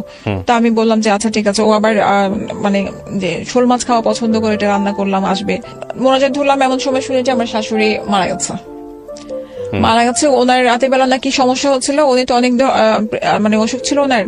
এরপরে তো কান্নাকাটি, ওনাকে আমি গোসল টোসল দেওয়ালাম ওনার। তারপরে আমার হাজবেন্ড আসলো, আসার পরে ওকে খুব নর্মাল দেখলাম, মানে একটা মার জন্য যেটু কান্নাকাটির এরকম না। আসার পরে সে ওই ইস্তেমার গল্প, কিভাবে কি খাবার দিয়েছে এগুলো গল্প। আমি তারপর দাফন দিলাম, ভাইয়ারা আসলো, সবকিছু গেল। যাওয়ার পরে তার ঠিক 4 দিন পরে ও আমাকে বললো কি ইস্তেমায় যাবো। আমি কাপড় চোপড় গুছাই দিলাম। তো এখন সবসময় ইস্তেমায় যাওয়ার সময় একটা বালিশ নেয়, ও বালিশ দিল না, একটা ব্যাগের মধ্যে করে গেল, খুব পাঞ্জাবি নিয়ে গেল। আমাকে বুকে জড়ায় বললো কি জান তুমি টেনশন নিও না, যাওয়ার পর আমি তোমাকে ফোন দিব। বাচ্চাগুলোকে আদর করে গেল, হাতের মধ্যে আমাকে 2000 টাকা দিল, আর বললো যে ভাইয়া, ও তখন আমার ভাইয়ের সাথে ও বিজনেস করতেছে, তো বললো যে ভাইয়া আমাকে গরুর টাকা দিয়েছে, গরু কেনার, তো সাথে আমি টাকাটা নিয়ে যাচ্ছি, এসে গরু কিনবো। তো খুশি, আমি তো খুব খুশি যে জীবনে ফার্স্ট আমরা গরু কিনবো। সবসময় তো শ্বশুর শাশুড়ির সাথে দেওয়া হয়, এবার আলাদা দেওয়া হবে। তো এখন রাতের বেলা 2টা বাজে আমার ফোন আসে, যে ওই ছেলেটা ফোন দিয়ে, যে ওর ফ্রেন্ড, সে ফোন দিয়ে আমাকে বলে যে ভাবি আপনাকে যে আগে কল দিত, এটা মানে আরিফের দেওয়া কল, ওর ফ্রেন্ডকে দিয়ে দেওয়া তো। হ্যাঁ, তা ওই ফ্রেন্ডের গার্লফ্রেন্ডকে নিয়ে ও এখন বগুড়াতে রাতের নাইটে যাচ্ছে। সেই মেয়ে নাম কি, ডিটেলস কি, কোথায় থাকে, কি থাকে, সে সবকিছু আমাকে বলে দিল। আমি বললাম যে ভাইয়া এতদিন আপনি ওকে হেল্প করলেন, হঠাৎ করে আপনি কেন আমাকে হেল্প করতে আসলেন, তাও আজকে চলে যাওয়ার পরে? বলে যে ও কোন এক সময়ে আমার সাথে কোন একটা বেমানি করেছিল, ওটার প্রতিশোধ আমি নিলাম। তো যেটাই হোক, বললো যে আপনি রাত্রে কল দেন না, কল দিলে ওরা ব্যাক করে ফেলবে, আপনি ধরতে পারবেন না। হ্যাঁ, আর সবসময় তো কালার করেছে আপনার ফ্যামিলির সামনে, তো এবার আপনি দেখেন। সকালবেলা আমাকে ফোন দিল, যান বয়ান শেষ হলো, খুব সুন্দর জায়গা, আমি একটু ঘুমাবো, হ্যাঁ ফোনটা বন্ধ থাকবে, তুমি টেনশন নিও না। আমি ঠিক আছে, আমি খুব নর্মাল। আমি সাথে সাথে 6টার দিকে আমি গেটটা খুললাম, গেট খুলে আমি বাসায় আমার বাসায় গেলাম ড্যামরাতে। ভাইয়াকে বললাম যে এরকম, ভাইয়া বিশ্বাস করলোই না, ভাইয়া বলে যে না এটা অসম্ভব কথা, হ্যাঁ আমি বিশ্বাস করি না। ঠিক আছে তুমি ফোন দাও। ফোন দিল, বলে কি ভাইয়া আমি বসিলাতে একটা মসজিদ আছি। ভাইয়ার সাথে সাথে 2-3টা হোন্ডা পাঠিয়ে দিল। ভাইয়া বললো আমার জাপান থেকে টাকা আসছে, টাকাগুলো আনতে হবে, তুমি বাইক নিয়ে আসো। বলে আচ্ছা ঠিক আছে বসিলাতে পাঠান, আমি যাবো টাকা নিয়ে আসবো। এখন ওইখানে সবাই ঘুরে টুরে যে মসজিদের কথা বলছে, ওইখানে বলতেছে যে কোরবানির আগে কোথাও তাবলিগ বসে না। ভাইয়া ওকে ফোন দিয়েছে, ফোন ধরে না। এরপরে ভাইয়ার যে বায়ার গুলা ওদেরকে দিয়ে ফোন দিয়েছে, দেওয়ার পর ফোন ধরেছে। তারপর তো ভাইয়া ফোন দিয়ে ইচ্ছা মতো গালাগালি করলো, বলতে তুই শুধু আয়, এতদিন তো আমার বোনের দোষ দেখে আসছি, তোকে আমি কিছু বলি নাই। এরপর ভাইয়া আমাকে বললো কি যে তুই যাবি না এখন ওই বাসার মধ্যে। আমি থাকতে পারিনি, 2টা বাচ্চাকে দেখে আসছি, তো আমি না করলাম কি ওদের চলে গেছি। যাওয়ার পরে আমি দেখলাম রাতে 8:30-9টার দিকেও আসছে, এসে পা ধরে কান্নাকাটি, মানে প্রচন্ড কান্নাকাটি। আমার তো মাথায় পুরো রক্ত খারাপ, আমি দা নিয়ে পারলে ওকে আমি জবাই করে দিই। হ্যাঁ আমি যদি খবর দেয় যদি আসো হয় আমি মরবো, নাহলে বাচ্চাদেরকে মারবো। হ্যাঁ আমি এমন হয়ে গেছে যে আমি কোপও দিয়েছে যে আমি 2টা বাচ্চাকে মেরে আমি মরে যাবো। কোপ দিয়েছেন মানে দা নিয়ে আমি কোপ দেওয়ার চেষ্টা করছি আমার বাচ্চাদেরকে। হ্যাঁ আমি বলছি ওদেরকে মেরে আমি মরবো। আমার বাচ্চাদেরকে সামনে রেখে কোপ দিতে গেছেন? হ্যাঁ, কারণ আমার বাচ্চারা চিৎকার করতেছে, এটা কি লাইফ লিড করতেছে আমি। হ্যাঁ আমার হাজবেন্ড কোরবানির দেওয়ার 2 দিন আগে আরেকজনের সাথে চলে যাবে, সেই মেয়েকে ফোন দেওয়াতে সেই মেয়ে আমাকে বলে যে আপনি আপনার হাজবেন্ডকে জিজ্ঞেস করেন আমার সাথে কেন গেছে। আমি তার হাজবেন্ডকে ফোন দিয়েছি, ওর হাজবেন্ড আমাকে বলে যে আমি তো আমার ওয়াইফকে নিয়ে কোনো প্রবলেম ফিল করি না। কথা হচ্ছে ঠিক আছে, আমি এই ডিসকাশন গুলো যেতেই চাই না। দ্য থিং ইজ দ্যাট আমি না, আমার মন্তব্যটা আসলে শেষে আসা উচিত। আমি মনে করি ঘটনার মাঝখানে ঘটনা আরো সামনে আছে। এরপরে এটা গেল, যাওয়ার পরে আমার ভাইয়া বললো কি যে ঠিক আছে ওকে তো এখন একটা ঠান্ডা মাথায় রাখতে হবে। তো আমি ওখানে একটা ভাইয়া টাকা আমাকে 1 লাখ টাকা দিল, আমার ব্যাংকে 5 লাখ টাকা ছিল, ওটা মিলে আমি নিজে পার্লার দিলাম। পার্লারটা ভালোই চলতেছিল, কিন্তু ওর মাথার মধ্যে তখন ওইটা চলতেছিল যে ও যে মেয়েটাকে ও ছেড়ে আসছে, ওইটা কিন্তু অফিসের মেয়েটা না, এটা হচ্ছে আরেকটা মেয়ে। কত সালে দিয়েছিলেন? আপনার 14তে ওর ব্যবসা, ও আবার নতুন করে ডিলারশিপের ব্যবসা নিল, তো ওইগুলো তো লস খাওয়া আরম্ভ করলো। আমি ওকে তারপর টাকা দিলাম কিছু, সেটা তো লস খাওয়া আরম্ভ করলো। এখন বারবার প্রেশার দিচ্ছে যে আমার জন্য, ওর ভিতরে ওইটাই এক কথা যে আমার জন্য ওই মেয়ের কাছ থেকে ফিরে আসছে। হ্যাঁ আস্তে আস্তে করে দ্বন্দ্ব মানে বাড়া আরম্ভ করলো। দেখা গেল আমার পার্লারে কোনো, ওদের গ্যারেজের মধ্যে আমি পার্লারটা দিয়েছে, আমার পার্লারে কোনো ক্লায়েন্ট আসতেছে, ওদের সামনেও আমাকে মারতে আসতেছে বা চিৎকার চেঁচামেচি আরম্ভ করতেছে।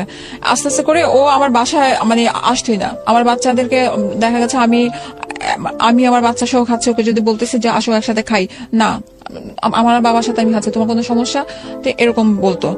এরপরে বললো, এরকম করতে করতে মানে আরো দ্বন্দ্ব আরম্ভ হলো যে আমার কাছে মনে হতো যে তোমার বাবার হক আছে, যেহেতু আমার বাচ্চারও তো হক আছে, যে আমার বাচ্চারও তো হক যে আমার ওর বাপের সাথে খাওয়ার, তো তুমি কেন সেটা তুমি ইয়ে করতেছো না।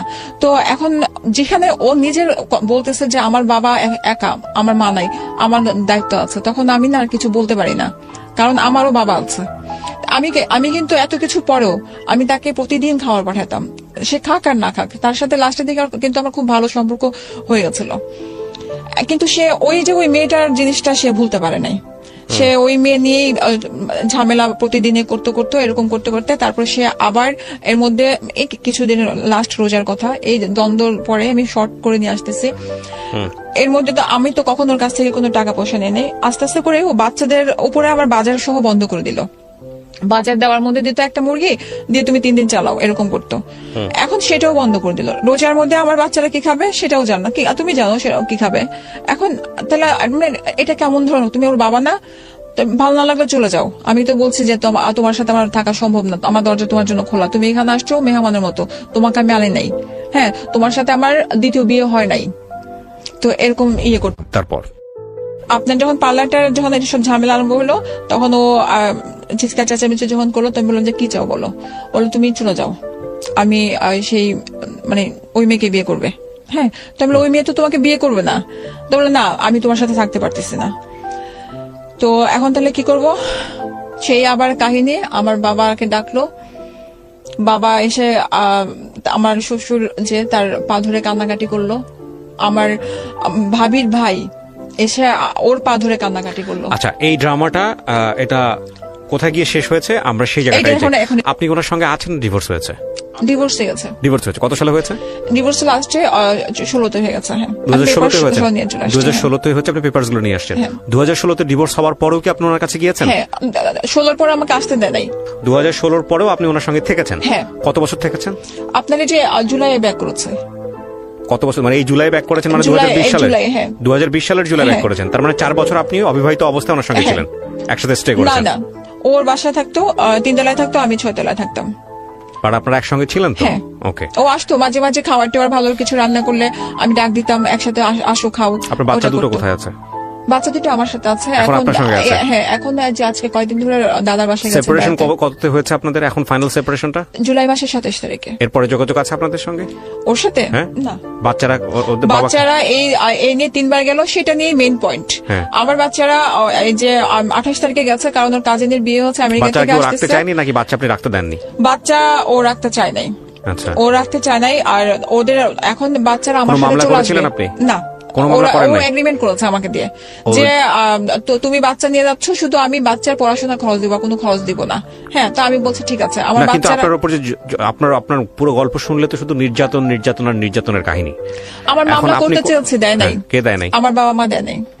কারণ আর সবচেয়ে বড় কথা হচ্ছে ওই টাইমটাতে 2018-তে আমার বাবা মারা গেছে, আমি সম্পূর্ণ একা হয়ে গেছে। আমার ভাই আমার সম্পূর্ণ বাড়ির সম্পত্তি গুলো আমার ভাই আমার দখল করে নিয়ে গেছে, আমাকে ঢুকতেই দেয় নাই। এত ভালোবাসতো আপনার ভাই, সবকিছু দিল না? হ্যাঁ। কিছুই দিল না আপনাকে? সম্পত্তি সবকিছু নিয়ে গেছে। আপনি কি এমনকি করেন এখন? আমি একটা ব্যবসা করি। আপনি যে কোনো কিছু করে আপনি নিজের পায়ে স্বাবলম্বী। এই স্বাবলম্বীটার ক্ষেত্রে আমি বলি, আমি যেখানে এখন কাজটা করি, ও ওই জায়গাগুলোর মধ্যে যেয়ে বলে ও তো খারাপ, ও যে হোটেলে থাকে। আচ্ছা হ্যাঁ। সিস্টার, আপনি কিছু মনে করবেন না, সেটা হচ্ছে যে আপনি গল্পটা রেডিওতে কেন বললেন? আমি আমার কথা হ্যাঁ, বলার আগে হ্যাঁ, আমি আপনাকে যে কোশ্চেনটা করেছি এই কোশ্চেনের অ্যান্সারটা দেন প্লিজ। আমি বলতাম না আপনাকে, আপনি যখন আপনাকে নক দিয়েছি অনেক আগে, আমি এখন দিয়েছি কারণ কি পরশুদিন আমার মেয়ে চিৎকার করে রাতের 12টায় কান্না করতেছে, আমাকে এক্ষুনি এসে নিয়ে যাও। কেন বলে, বাবা বলে কি মেহমানের মতো এখানে আসছে, গেস্ট হিসেবে গেস্টের মতো থাকো, একটা কিছু বাড়তি কিছু চাইবো না, খাইতে চাইবো না, কিছু না। ও বাবার বাসায় গেলে? হ্যাঁ, যখন সময় হবে মাকে বলবা চলে যাবা। আমি ধরেন আমি ওই এলাকায় গেলাম আমার মানে দাঁতের ডাক্তারের কাছে, যদি আমি বলি যে যাও ওকে বাবার বিয়ে সাথে, করেছে? আমি শুনেছি করেছে কিন্তু হাইড করে রেখেছে, কাউকে কারোর কাছে কিছু বলে নাই।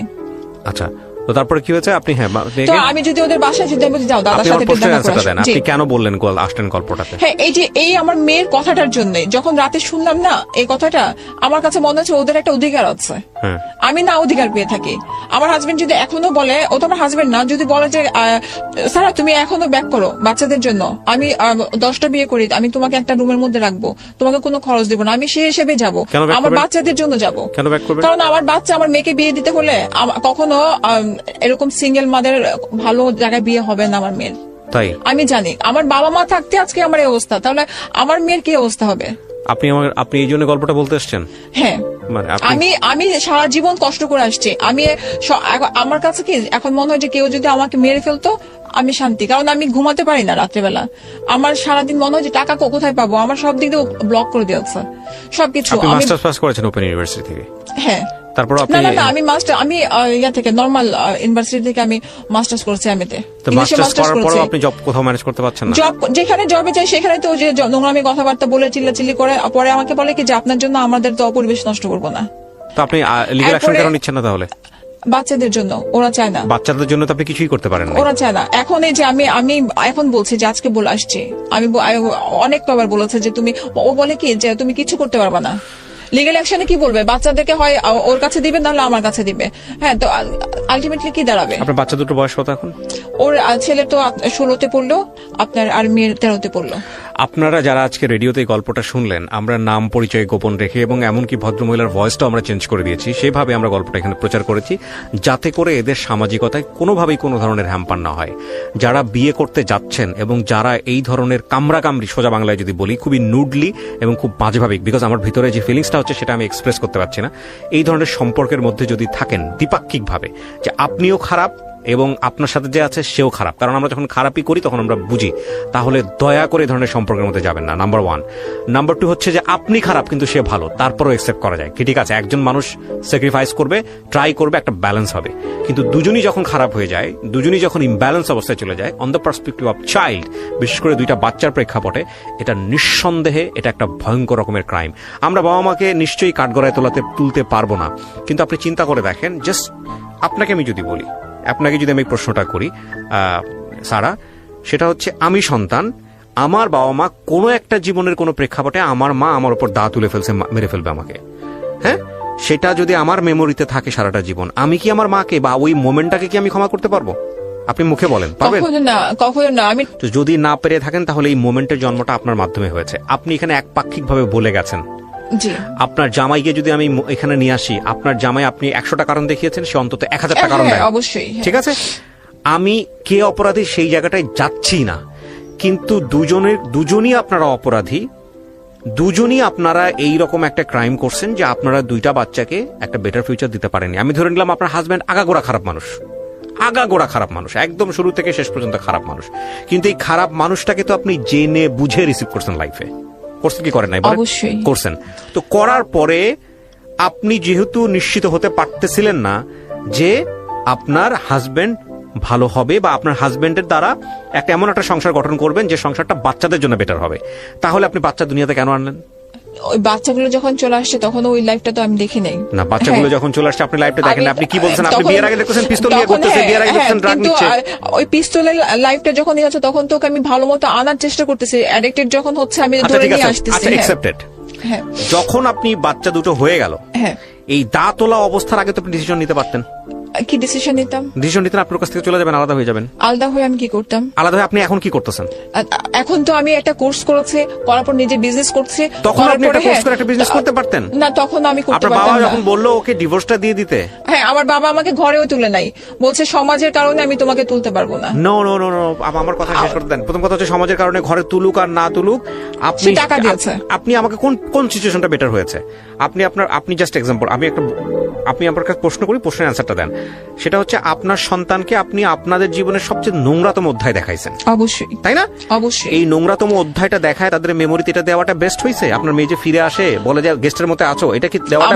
আমি শেষ করি প্রশ্নটা, এটা বেটার হয়েছে নাকি এই মোমেন্টগুলো আপনার সংসারে আসার আগেই আপনার ওইখান থেকে কুইট করাটা বেস্ট হতো? কোনটা বেস্ট আমাকে এটা বলেন। কুইট করা বেস্ট হতো। আমি অনেক কবার চলছে, কিন্তু বারবার আমার বাবা সবাই বলতো, মানে আশেপাশে একটু বড় হোক, ওরা একটু বড় হলে যখন বুঝবে তখন তুমি ওদেরকে নিয়ে আলাদা হয়ে যাও, আর একটু বড় হোক। আর এই বড় হতে হতে হতে হতে আজকে এই অবস্থা। স্যার, আপনি কি মনে করেন না যে আপনি যে গল্পটা বলেছেন এখানে আপনার অনেকগুলো ভুল আছে? হ্যাঁ, অবশ্যই। আমি স্যাক্রিফাইস করেছি। কেন? অ্যাডমিট করতে হবে। আমি স্যাক্রিফাইস করেছি। আমি ওর সবগুলো জিনিসগুলোকে ইগনোর করে আর আমার জিতটা কাজ করেছে। আমি যদি ওর সব নোংরামি গুলো, আমার সবকিছু ইয়েগুলো করে বাচ্চাদের জন্য যদি নোংরামি অ্যাকসেপ্ট করেন না, আমি আপনাকে বলবো না আপনি নোংরামি অ্যাকসেপ্ট করতেন না। না স্যার শুনেন, আপনাকে আমি নোংরামি অ্যাকসেপ্ট করতে বলতেছি না। হ্যাঁ, আপনি খুব পোলাইটলি তাকে আপনি সুযোগ দিতে পারতেন। অনেক চেষ্টা করেছি। না, আপনি অনেক, দিস ইজ নট ট্রাইং। আপনাকে আগের দিন ডিভোর্স দিয়ে দিল, ক্রেজি হয়ে গেল, পরের দিন গিয়ে আপনাকে কনভিন্স করলো, আবার বাবা মা ডেকে নিয়ে এসে বিয়ে সাথে দিয়ে দিল, আপনি সেটা অ্যাকসেপ্ট করে ফেললেন। এন্ড দেখেন ক্রাইম লেভেলটা কত বড়। আপনি 2014 সালে তাকে ডিভোর্স দিয়েছেন বা 2016 সালে ফাইনালি, তারপরে 4 বছর আপনারা একসঙ্গে একই বিল্ডিং এ থাকছেন, আপনারা মুখোমুখি না হন, একই বিল্ডিং এ থাকছেন না? তখন তো আমি অনেক বোঝানোর চেষ্টা করেছি, অনেক। আপনি বোঝানোর চেষ্টা করবেন কেন আপনি ডিভোর্স দেওয়ার পরে? হ্যাঁ, ওই যে বাচ্চাগুলা, তাহলে আপনি ডিভোর্স দিলেন কেন? আমার বাবা তাহলে আপনি ডিভোর্স দিলেন কেন? ডিভোর্স তো ওর জন্য, ও আমাকে আমার বাচ্চা, আমি আমার লাইফে এন্টায়ার লাইফে এই ধরনের গল্প প্রচার করি নাই। আমার শ্বশুরের এক কথা ছিল, তুমি ডিভোর্স না দিলে আমি ওদের পড়াশোনার কোনো খরচ দিব না, কারণ আমার বাচ্চা দুইটা পড়াশোনার খরচ ওনার কাছ থেকে আসে। আমার হাজবেন্ডের অন্যায় যে করে, অন্যায় যে সহ্য করে, দুজনেই সমান অপরাধী, মানেন তো? অবশ্যই। আপনি আপনার হাজবেন্ডকে যেভাবে এখানে মানে আমার হাজবেন্ডের দোষ নাই তো, আমার হাজবেন্ডের দোষ নাই, ও সবকিছু ছেড়ে দিয়েছে, ও তো আমাকেই ছেড়ে দিয়েছে। এবং এত কিছুর পরে, না আপনি শুনেন, এত কিছুর পরে যখন আপনি বলেন যে ও যদি এখনো বলে 10টা বিয়ে করার পরে আমি ওর কাছে ফিরে যাব, তাহলে definitely you are a great criminal. আপনি আপনার সন্তানদের, আপনি আপনার লাইফ নিয়ে বাজি ধরতেই পারেন। আমি শেষ করি। না, আপনি যা করে ফেলছেন তা তো করেই ফেলছেন। প্রথম কথা হচ্ছে নেক্সট লাইফ নিয়েও যদি আপনার এরকম থিঙ্কিং থাকে যে আমার হাজবেন্ড 10টা বিয়ে করার পরও আমি তার কাছে যাব, এবং যার কাছে যাওয়ার ফলে সন্তানদের মাথায় দা ধরতে হয়, তাহলে definitely you are not mentally okay. আমার জায়গা থেকে আমি এটা আমি বলবো। কি- শেষ করি সারা, হ্যাঁ। আপনি বারবার ইন্টারাপ্ট করতেছেন এবং আপনি নিজেকে ডিফেন্ড করার চেষ্টা করতেছেন in a very wrong way. আপনাকে এটা রিয়েলাইজ করতে হবে যে আপনি শুধুমাত্র নিজের লাইফের জিম্মাদার না, আপনি আপনার সন্তানের লাইফের জিম্মাদার। এটা কি একসেপ্ট করেন? এটা কি মানেন? তাহলে আপনি যদি সেই 2 সন্তানের জিম্মাদার হয়ে থাকেন, আপনি একটু আগে বললেন যে ব্রোকেন ফ্যামিলি হলে তারা ঠিকমতো বিয়ে করতে পারবে না, বিয়ে দিতে পারবে না, তারপর আপনি আপনার সন্তানের ফিউচার নিয়ে চিন্তিত। আরে ভাই, ব্রোকেন জি। ফ্যামিলির জায়গায় পরে যান, বিয়ে তো পরের বিষয়, কিন্তু মেন্টালি যে তাদেরকে আপনারা সিক করে ফেলতেছেন হ্যাঁ, সেটা নিয়ে আগে ঠিক করেন। আপনার সন্তান পরের ঘরে গিয়ে ভালো থাকবে কি থাকবে না সেটা তো পরের বিষয়। এটার জন্যই আজকে আমি এখানে শেষ করি আসা। আমি, জি। সেটা তো পরের বিষয়। বাট আপনি কি আপনার জায়গা থেকে সেটা করতে পারতেন না? ইনসিওরিটি দিতে পারতেন না যে না ঠিক আছে তোমার বাবা ভালো না, তোমার বাবা তোমাদেরকে বেটার ফিউচার দিতে পারবে না, স্টিল আই লাভ হিম, আমি আমার জায়গা থেকে ট্রাই করছি। সো সেই জায়গাটা থেকে আমি বলতে পারি তোমার বাবার সাথে আমি কোনো ডিফারেন্সিতে যাব না, আমি কোনো এতে যাব না, তার রিয়েলাইজেশনের জন্য আমি স্পেস নিচ্ছি।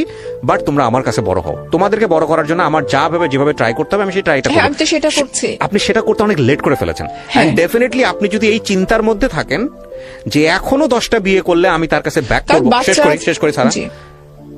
কিসের বাচ্চাই তো বেটার থাকতেছে না তার কাছে গিয়ে। এবং আপনি যদি তাকে বারবার দানবীয় একটা সিচুয়েশনের মধ্যে নিয়ে যান বাচ্চাদেরকে, যে আপনি তার কাছে 10টা বিয়ে করলে আপনি তার কাছে ফিরে যাবেন এবং ফিরে যাওয়ার পরে আপনারা এই মারামারি করবেন, ধামাধামি করবেন, তারপরে দাঁত তুলবেন, এবং এই বাচ্চাও একসময় বিয়ের পরে সে তার হাজবেন্ডের গলায় দাঁত তুলবে। আপনার বাচ্চারা আপনাদেরকে যেভাবে দেখে বড় হচ্ছে, সে যখন একটা নতুন সংসারে যাবে সে সেম জিনিসটাই প্র্যাকটিস করবে। সারা আমি কিন্তু আপনাকে একিউজ করতেছি না, আমি সিচুয়েশনটার জায়গা থেকে পুরো জিনিসটা বলতেছি। আপনার নিশ্চয়ই মনে আছে গল্পটা শুরু করার আগে আমি আপনাকে কোশ্চেনগুলো করছিলাম যে I will ask this question এবং আপনি প্রপারলি অ্যান্সার দেওয়ার চেষ্টা করেন। কজ আমি যখন গল্পটা শুরু হবে তখন আমি আপনাকে মার্সি করবো না। আমি ডেফিনেটলি আপনার লাইফ আপনার, এটা নিয়ে আমি কোনো, আপনি যদি মনে করেন স্বেচ্ছায় আপনি আপনার হাজবেন্ডের গলায় গিয়ে ঝুলে পড়বেন, সে আপনাকে মারবে কাটবে, কোনো সমস্যা নাই, দ্যাটস ইউর ডিসিশন। বাট বাচ্চা যখন চলে আসে, এই বাচ্চাদেরকে বেটার ফিউচার দেওয়ার জন্য আপনার তো রিয়েলাইজেশন আছে, আপনার হাজবেন্ডের, ঠিক আছে আপনার কথা যদি ধরে নেই যে আপনার হাজবেন্ডের মধ্যে কোনো রিয়েলাইজেশন ছিল না, তাহলে আপনার রিয়েলাইজেশনের জায়গায় এত বড় একটা ভুল কেন? এটা হচ্ছে আমার কোয়েশ্চেন যে এত বারবার ভুল কেন? এবং স্টিল আপনি আপনার হাজবেন্ডের ক্ষেত্রে বলছেন রাইট না, ইউ আর 40 রাইট, কত 34 থেকে 40 মধ্যে? হ্যাঁ, আমি ঠিক আছে তো, আমি ঠিক বলেছি?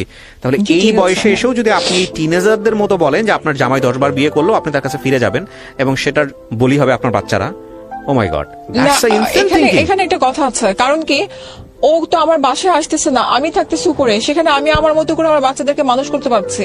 আমি যখন বের হয়ে আসি তখন ওকে আমি আমার পা ধরে বলেছিলাম যে আমাকে ওর পরীক্ষাটা পর্যন্ত থাকতে দাও, যেন পরীক্ষাটা ওর ভালো হয়। হ্যাঁ, এ লেভেলটা যখন হাফ দিচ্ছে তো জানুয়ারি মাসে, ও বলছে না ওদের জন্য আমি আমার লাইফ নষ্ট করবো না। তো এটার জন্য আমি বলছি যে আবার ব্যাক করবো, কারণ আমি এখন এখানে যখন আপনি বললেন না আমাকে যে আরো আগে আপনি এই ডিসিশনটা নিতে পারতেন, একটা মেয়ে একা থাকাটা অনেক টাফ। একটা আমার অনেক আপনজনরা যারা আমার রক্তের সম্পর্কে, তারা সহ আমার দিকে খারাপ সেই নজরে টাফনেসের তাকায়। জায়গায় আপনার হ্যাঁ। ভুল ছিল না? হ্যাঁ, টেল মি, সেই জি। টাফ জায়গাটার জন্য আপনার ভুলটা ছিল না? কি ধরনের? আপনি যখন ইন্টারে তখন তাকে বিয়ে করছেন এরকম পিস্তলওয়ালা একটা ছেলেকে, হ্যাঁ, করে এটা দিয়ে সবচেয়ে আপনি বড় ভুল ছিল ডেফিনেটলি আমার। হচ্ছে আপনি প্রাইভেট ইউনিভার্সিটিতে জি, জি। পড়তেছেন, আপনার বাবা মায়ের তো নিশ্চয়ই সাপোর্ট দেওয়ার সুযোগ হ্যাঁ, ছিল হ্যাঁ, যে হ্যাঁ। 5টা ছেলে মেয়ের 4টা ছেলে মেয়ে মারা যাওয়ার পর আপনি সবগুলো হয়েছেন, টাকা আমার বাবাই দিয়েছে। আপনার বাবা আপনাকে উচ্চ শিক্ষিত করে চাকরি দিয়ে আপনাকে স্টাবলিশ করে দিতে জি। পারতেন না? দিস বিগ ক্রাইম না? আপনি ভুল করছেন না? হ্যাঁ। ওকে, ডেফিনেটলি। সো এটা আমার ভুলের রেজাল্ট আমার আপনি বাবা পাবেন। মৃত্যুর আগ পর্যন্ত 2018 পর্যন্ত আমার বাবা প্রতি মাসে আমাকে 30 থেকে 40,000 টাকা দিয়ে আসছে। তো? সে লাস্ট পর্যন্ত দিয়ে আসছে। তো হ্যাঁ, এবং তার লাস্ট পর্যন্ত একটা এই ভুলটা কথা কার ছিল। আপনি বলেন? ভুলটা আমার ছিল। এবং ছেলেটা তো আপনাকে লাভও করেনি বলছে ফ্রেন্ড, হ্যাঁ। আপনি তাকে বিয়ে করছেন এবং ছেলেটা একটা মেয়েকে লাভ করতো, সেই মেয়েটা তার প্রাইভেট টিউটরকে লাভ করে দেশের বাইরে চলে গেছে, এটা জেনেও আপনি তাকে ছেলেটাকে বিয়ে করছেন। সো দেখেন এখানে মেয়েদের এই যে জিনিসগুলা, ইমোশনালি একটা ছেলের প্রতি অ্যাটাচ হয়ে যাওয়া, ইমোশনালি একটা ছেলেকে এইভাবে চিন্তা করা এবং ক্রেজিনেস, এই জাতীয় লাভের ক্ষেত্রে অনেক ভয়ঙ্কর রকমের ক্রেজিনেস থাকে। এরা মুহূর্তের মধ্যে খুন করে ফেলতে পারে, এরা মুহূর্তের মধ্যেই একদম দুজনের জন্য একদম জান ছেড়ে দিতে পারে। দেখেন এটা কিন্তু এনাদের এত বছরের কনজুগাল লাইফেও হয়েছে, যদি ওনাকে আমরা বিলিভ করি। সেটা কি, আগের দিনে ডিভোর্স দিচ্ছে দিয়ে ছাদ থেকে শুধু নেমেছে, মানে 4 তলা থেকে শুধু নেমেছে, পরে নিচে নেমে হাত পা ধরছে, চলো তোমাকে আমি আবার বিয়ে করবো। দিস ইজ দ্য থিং, এদের মধ্যে এই যে জিনিসটা, এইটা মারাত্মক। বিকজ আমি একটা কথা বলি, নোবডি ইনক্লুডিং মি, এই যে আমি এত বকর বকর করতেছি বা এই যে আমি আপনাদেরকে দিচ্ছি, এই আমার জায়গায় বসে থাকলে আপনি হয়তো আমার চাইতে আরো সুন্দর করে বলতে পারতেন। বাট ইনক্লুডিং মাই লাইফ, আমি আমার নিজের জীবন নিয়েও বলি, প্রত্যেকটা কনজুগাল লাইফে প্রবলেম আছে, প্রবলেম থাকবেই থাকবে। হ্যাঁ, আমার অনেক অনুষ্ঠান আছে যেখানে আমি খুব পরিপাটি করে উপস্থাপন করি, বাট সেখানে যে প্রবলেম নাই বিষয়টা এরকম না, প্রবলেম আছে, কারোটা কম, কারোটা একটু অন্য ডাইমেনশনের, কারোটা অন্য ডাইমেনশনের। কিন্তু যখন in the case of child, যখন আপনি একটা বাচ্চা দুনিয়াতে নিয়ে আসেন, সেই বাচ্চা দুনিয়াতে আল্লাহ আপনাকে গিফট করে, উপহার দেয়, তো ওইটা আপনার কাছে সর্বোচ্চ আমানত। আপনি যদি তাদেরকে বেটার ফিউচার দিতে না পারেন, হ্যাঁ ঠিক আছে, আপনার ওয়াইফের অনেক বড় প্রবলেম আছে, মেন্টালি সে ডিসঅর্ডার, তার অনেক অনেক বেশি সাইকিয়াট্রিক, সে আপনার কথা একেবারেই শোনে না, কিছু শোনে না, ঠিক আছে, সেটা হাজবেন্ডের ক্ষেত্রেও হইতে পারে। যখন একটা মানুষ অন্তত পরিবারে বোঝে যে না ঠিক আছে, আমি যদি এটা নিয়ে বেশি সাংঘর্ষিক অবস্থায় চলে যাই, সেটা হাজবেন্ডের পক্ষ থেকে হতে পারে, ওয়াইফের পক্ষ থেকে হতে পারে, বা দ্বিপাক্ষিকভাবে হতে পারে, তাহলে বাচ্চাদের জন্য এটা একটা ভয়ঙ্কর রকম অবস্থা তৈরি হবে। অনেক মেয়ে আছেন, বিশেষ করে আমাদের সমাজে অনেক মেয়ে আছেন, নিজে তো মরবো, বাচ্চাটারও মেরে ফেলবো, কি করব, বাচ্চা সহ গলায় ফাঁসি দিব। এই যে সাইকো চিন্তা ভাবনা, এই সাইকো চিন্তা আমার ভাবনাগুলো মেয়ে নিজেই বলে, এখন আমার মেয়ে বলে, মা চলো আমরা একসাথে 3 জন মারা যাই, কারণ আমাদের করার এখন কিছু নাই। এটা তো এটা কত বড় পরাজয় আপনার জন্য। এর চেয়ে বড় পরাজয় এটা মার জন্য কিছু হতে পারে না। আমার কাছে মনে হয় কি, সত্যি কথা, আমি ওপেন ভাবে বলছি যে আমি এখন আমার বাচ্চাদের জন্য যদি টাকা দরকার হয়, আমি এখন খারাপ হতে বাধ্য হব, কারণ আমার বাচ্চাদেরকে মানুষ করতে হবে, আমার বাচ্চাদের একটা বেটার লাইফ দিতে হবে। নিশ্চয়ই আপনার সেই চিন্তা করতে হবে না। আমি আপনাকে একটা প্রথম কথা বলি, আপনার চিন্তার জায়গাটাকে শান্ত করতে হবে। আপনি কিছু মনে করেন না, আমি আপনাকে সিস্টার হিসেবে, বোন হিসেবে বলতেছি, চিন্তার জায়গাগুলো খুব রাফলি কিছু চিন্তা আছে আপনার মধ্যে, যে জায়গাগুলো অবশ্যই স্টর্মিং এর জায়গাটা। আমি যারা খুব ভালো পরামর্শ দেন তাদের কাছে গিয়ে পরামর্শ নেন। আপনার ব্রেনের জায়গাটা অনেক বেশি স্ট্রং করা দরকার, আপনার মধ্যে কনফিডেন্টের অনেক ল্যাগ আছে, সেটা স্ট্রং করা দরকার। রাইট নাও আপনি যেই গল্পগুলো বললেন সেই জায়গাটা নিয়ে আপনার সঙ্গে আমার অনেক বাদানুবাদ হচ্ছিল, কিন্তু এই গল্পটা থেকে হাজার লক্ষ মেয়েরা যাতে শিখে, এই জায়গাটা আমি বলতে চাই। The moral of the story is that কোনো মেয়ে নিজের পায়ে না দাঁড়িয়ে, নিজে ইনকাম না করে, নিজের ক্যারিয়ারের জায়গাটা সুষ্ঠুভাবে না করে কখনোই যাতে সিদ্ধান্ত না নেয়, বিশেষ করে এরকম রাফ অ্যান্ড টাফ কোনো ছেলেকে বিয়ে করার ক্ষেত্রে। আমি তো ক্যারিয়ার আমার একটা আমি এস্টাবলিশড হয়েছে, তারপর তো আমি কিছু করতে পারি নাই। না, ডেফিনেটলি আমার ডিভোর্সের পরেও আমার এক্স আমার অফিসে যে ঝামেলা করছে, আমার বিভিন্ন কাজে যে ঝামেলা করছে। সারা, বাংলাদেশে মেয়েরা কাজ করছে না? হ্যাঁ, করছে। আপনার মতো মেয়েরা কাজ করতেছে না? আপনি পারেন নাই, ফাইন্ড আউট দ্য ওয়ে। আপনার জন্য পারাটা কঠিন হচ্ছে, কারোর জন্য পারাটা সহজ হয়েছে, কিন্তু বিষয়টা এরকম না যে সবার জন্যই সহজ। আমার কাছে কেন যেন মনে হয় ও ছাড়া আমার দুনিয়া নাই। হ্যাঁ, that's the wrong thinking. You need to think. আপনার হয়তো আরো রিলেশনের প্রয়োজন আছে, বাট বিগিনার করেন না, এটাই হচ্ছে বলার। এবং এইখান থেকে অনেক কিছু শেখার আছে। আমি মনে করি আপনার জীবনের সবচেয়ে ভালো কাজ হবে এটাই, যে একজন সিঙ্গেল মাদার হিসেবে আপনার দুইটা সন্তানকে বেটার ফিউচার দেয়া। আমি জানি না স্টিল আপনার ছেলেটা অটিস্টিক কিনা। না, ও and he is okay, আলহামদুলিল্লাহ। ডেইলি স্টার থেকে ও অ্যাওয়ার্ড পাওয়া। So very good. আপনি চাইবেন আপনার দুটো সন্তান যে কোনো ভাবেই হোক না কেন সেজন্য একটা বেটার ফিউচার পায়, এন্ড নট অনলি দ্যাট, এটা কিভাবে, অবশ্যই আপনি অ্যাটলিস্ট তাকে মেন্টাল সাপোর্টটা দেন। আপনি হয়তো খুব ভালো একটা টয় কিনে দিতে পারবেন না, আপনি হয়তো তাকে যে টাকাটা দেওয়ার দরকার ছিল সেটা দিতে পারবেন না, বাট আপনি অন্তত এই চিন্তা নিয়ে বসে থাকেন না যে ঠিক আছে তোমার বাবা যাই করুক আমি তার কাছে ফিরে যাবো। Don't think that. আপনি অন্তত এই চিন্তা নিয়ে বসে থাকেন না, যেই চিন্তাটা যে আমার মেয়ে যত কিছু হোক না কেন সে ব্রোকেন ফ্যামিলি, তার বিয়ে হতে সমস্যা হবে। কি যে বলেন, এগুলো আজকালকে চিন্তা করে নাকি? ফালতু চিন্তা। 40,000 টাকা তার মাথায় থাকতে হয়, একটা ছেলের একটা সংসার চালাতে যে ইনকাম কমান। শোনেন 40,000 টাকার চেয়ে বিলো এভারেজ ইনকামে গিয়ে মানুষ লিভিং করতেছে না, অনেস্ট লাইফ লিড করতেছে না।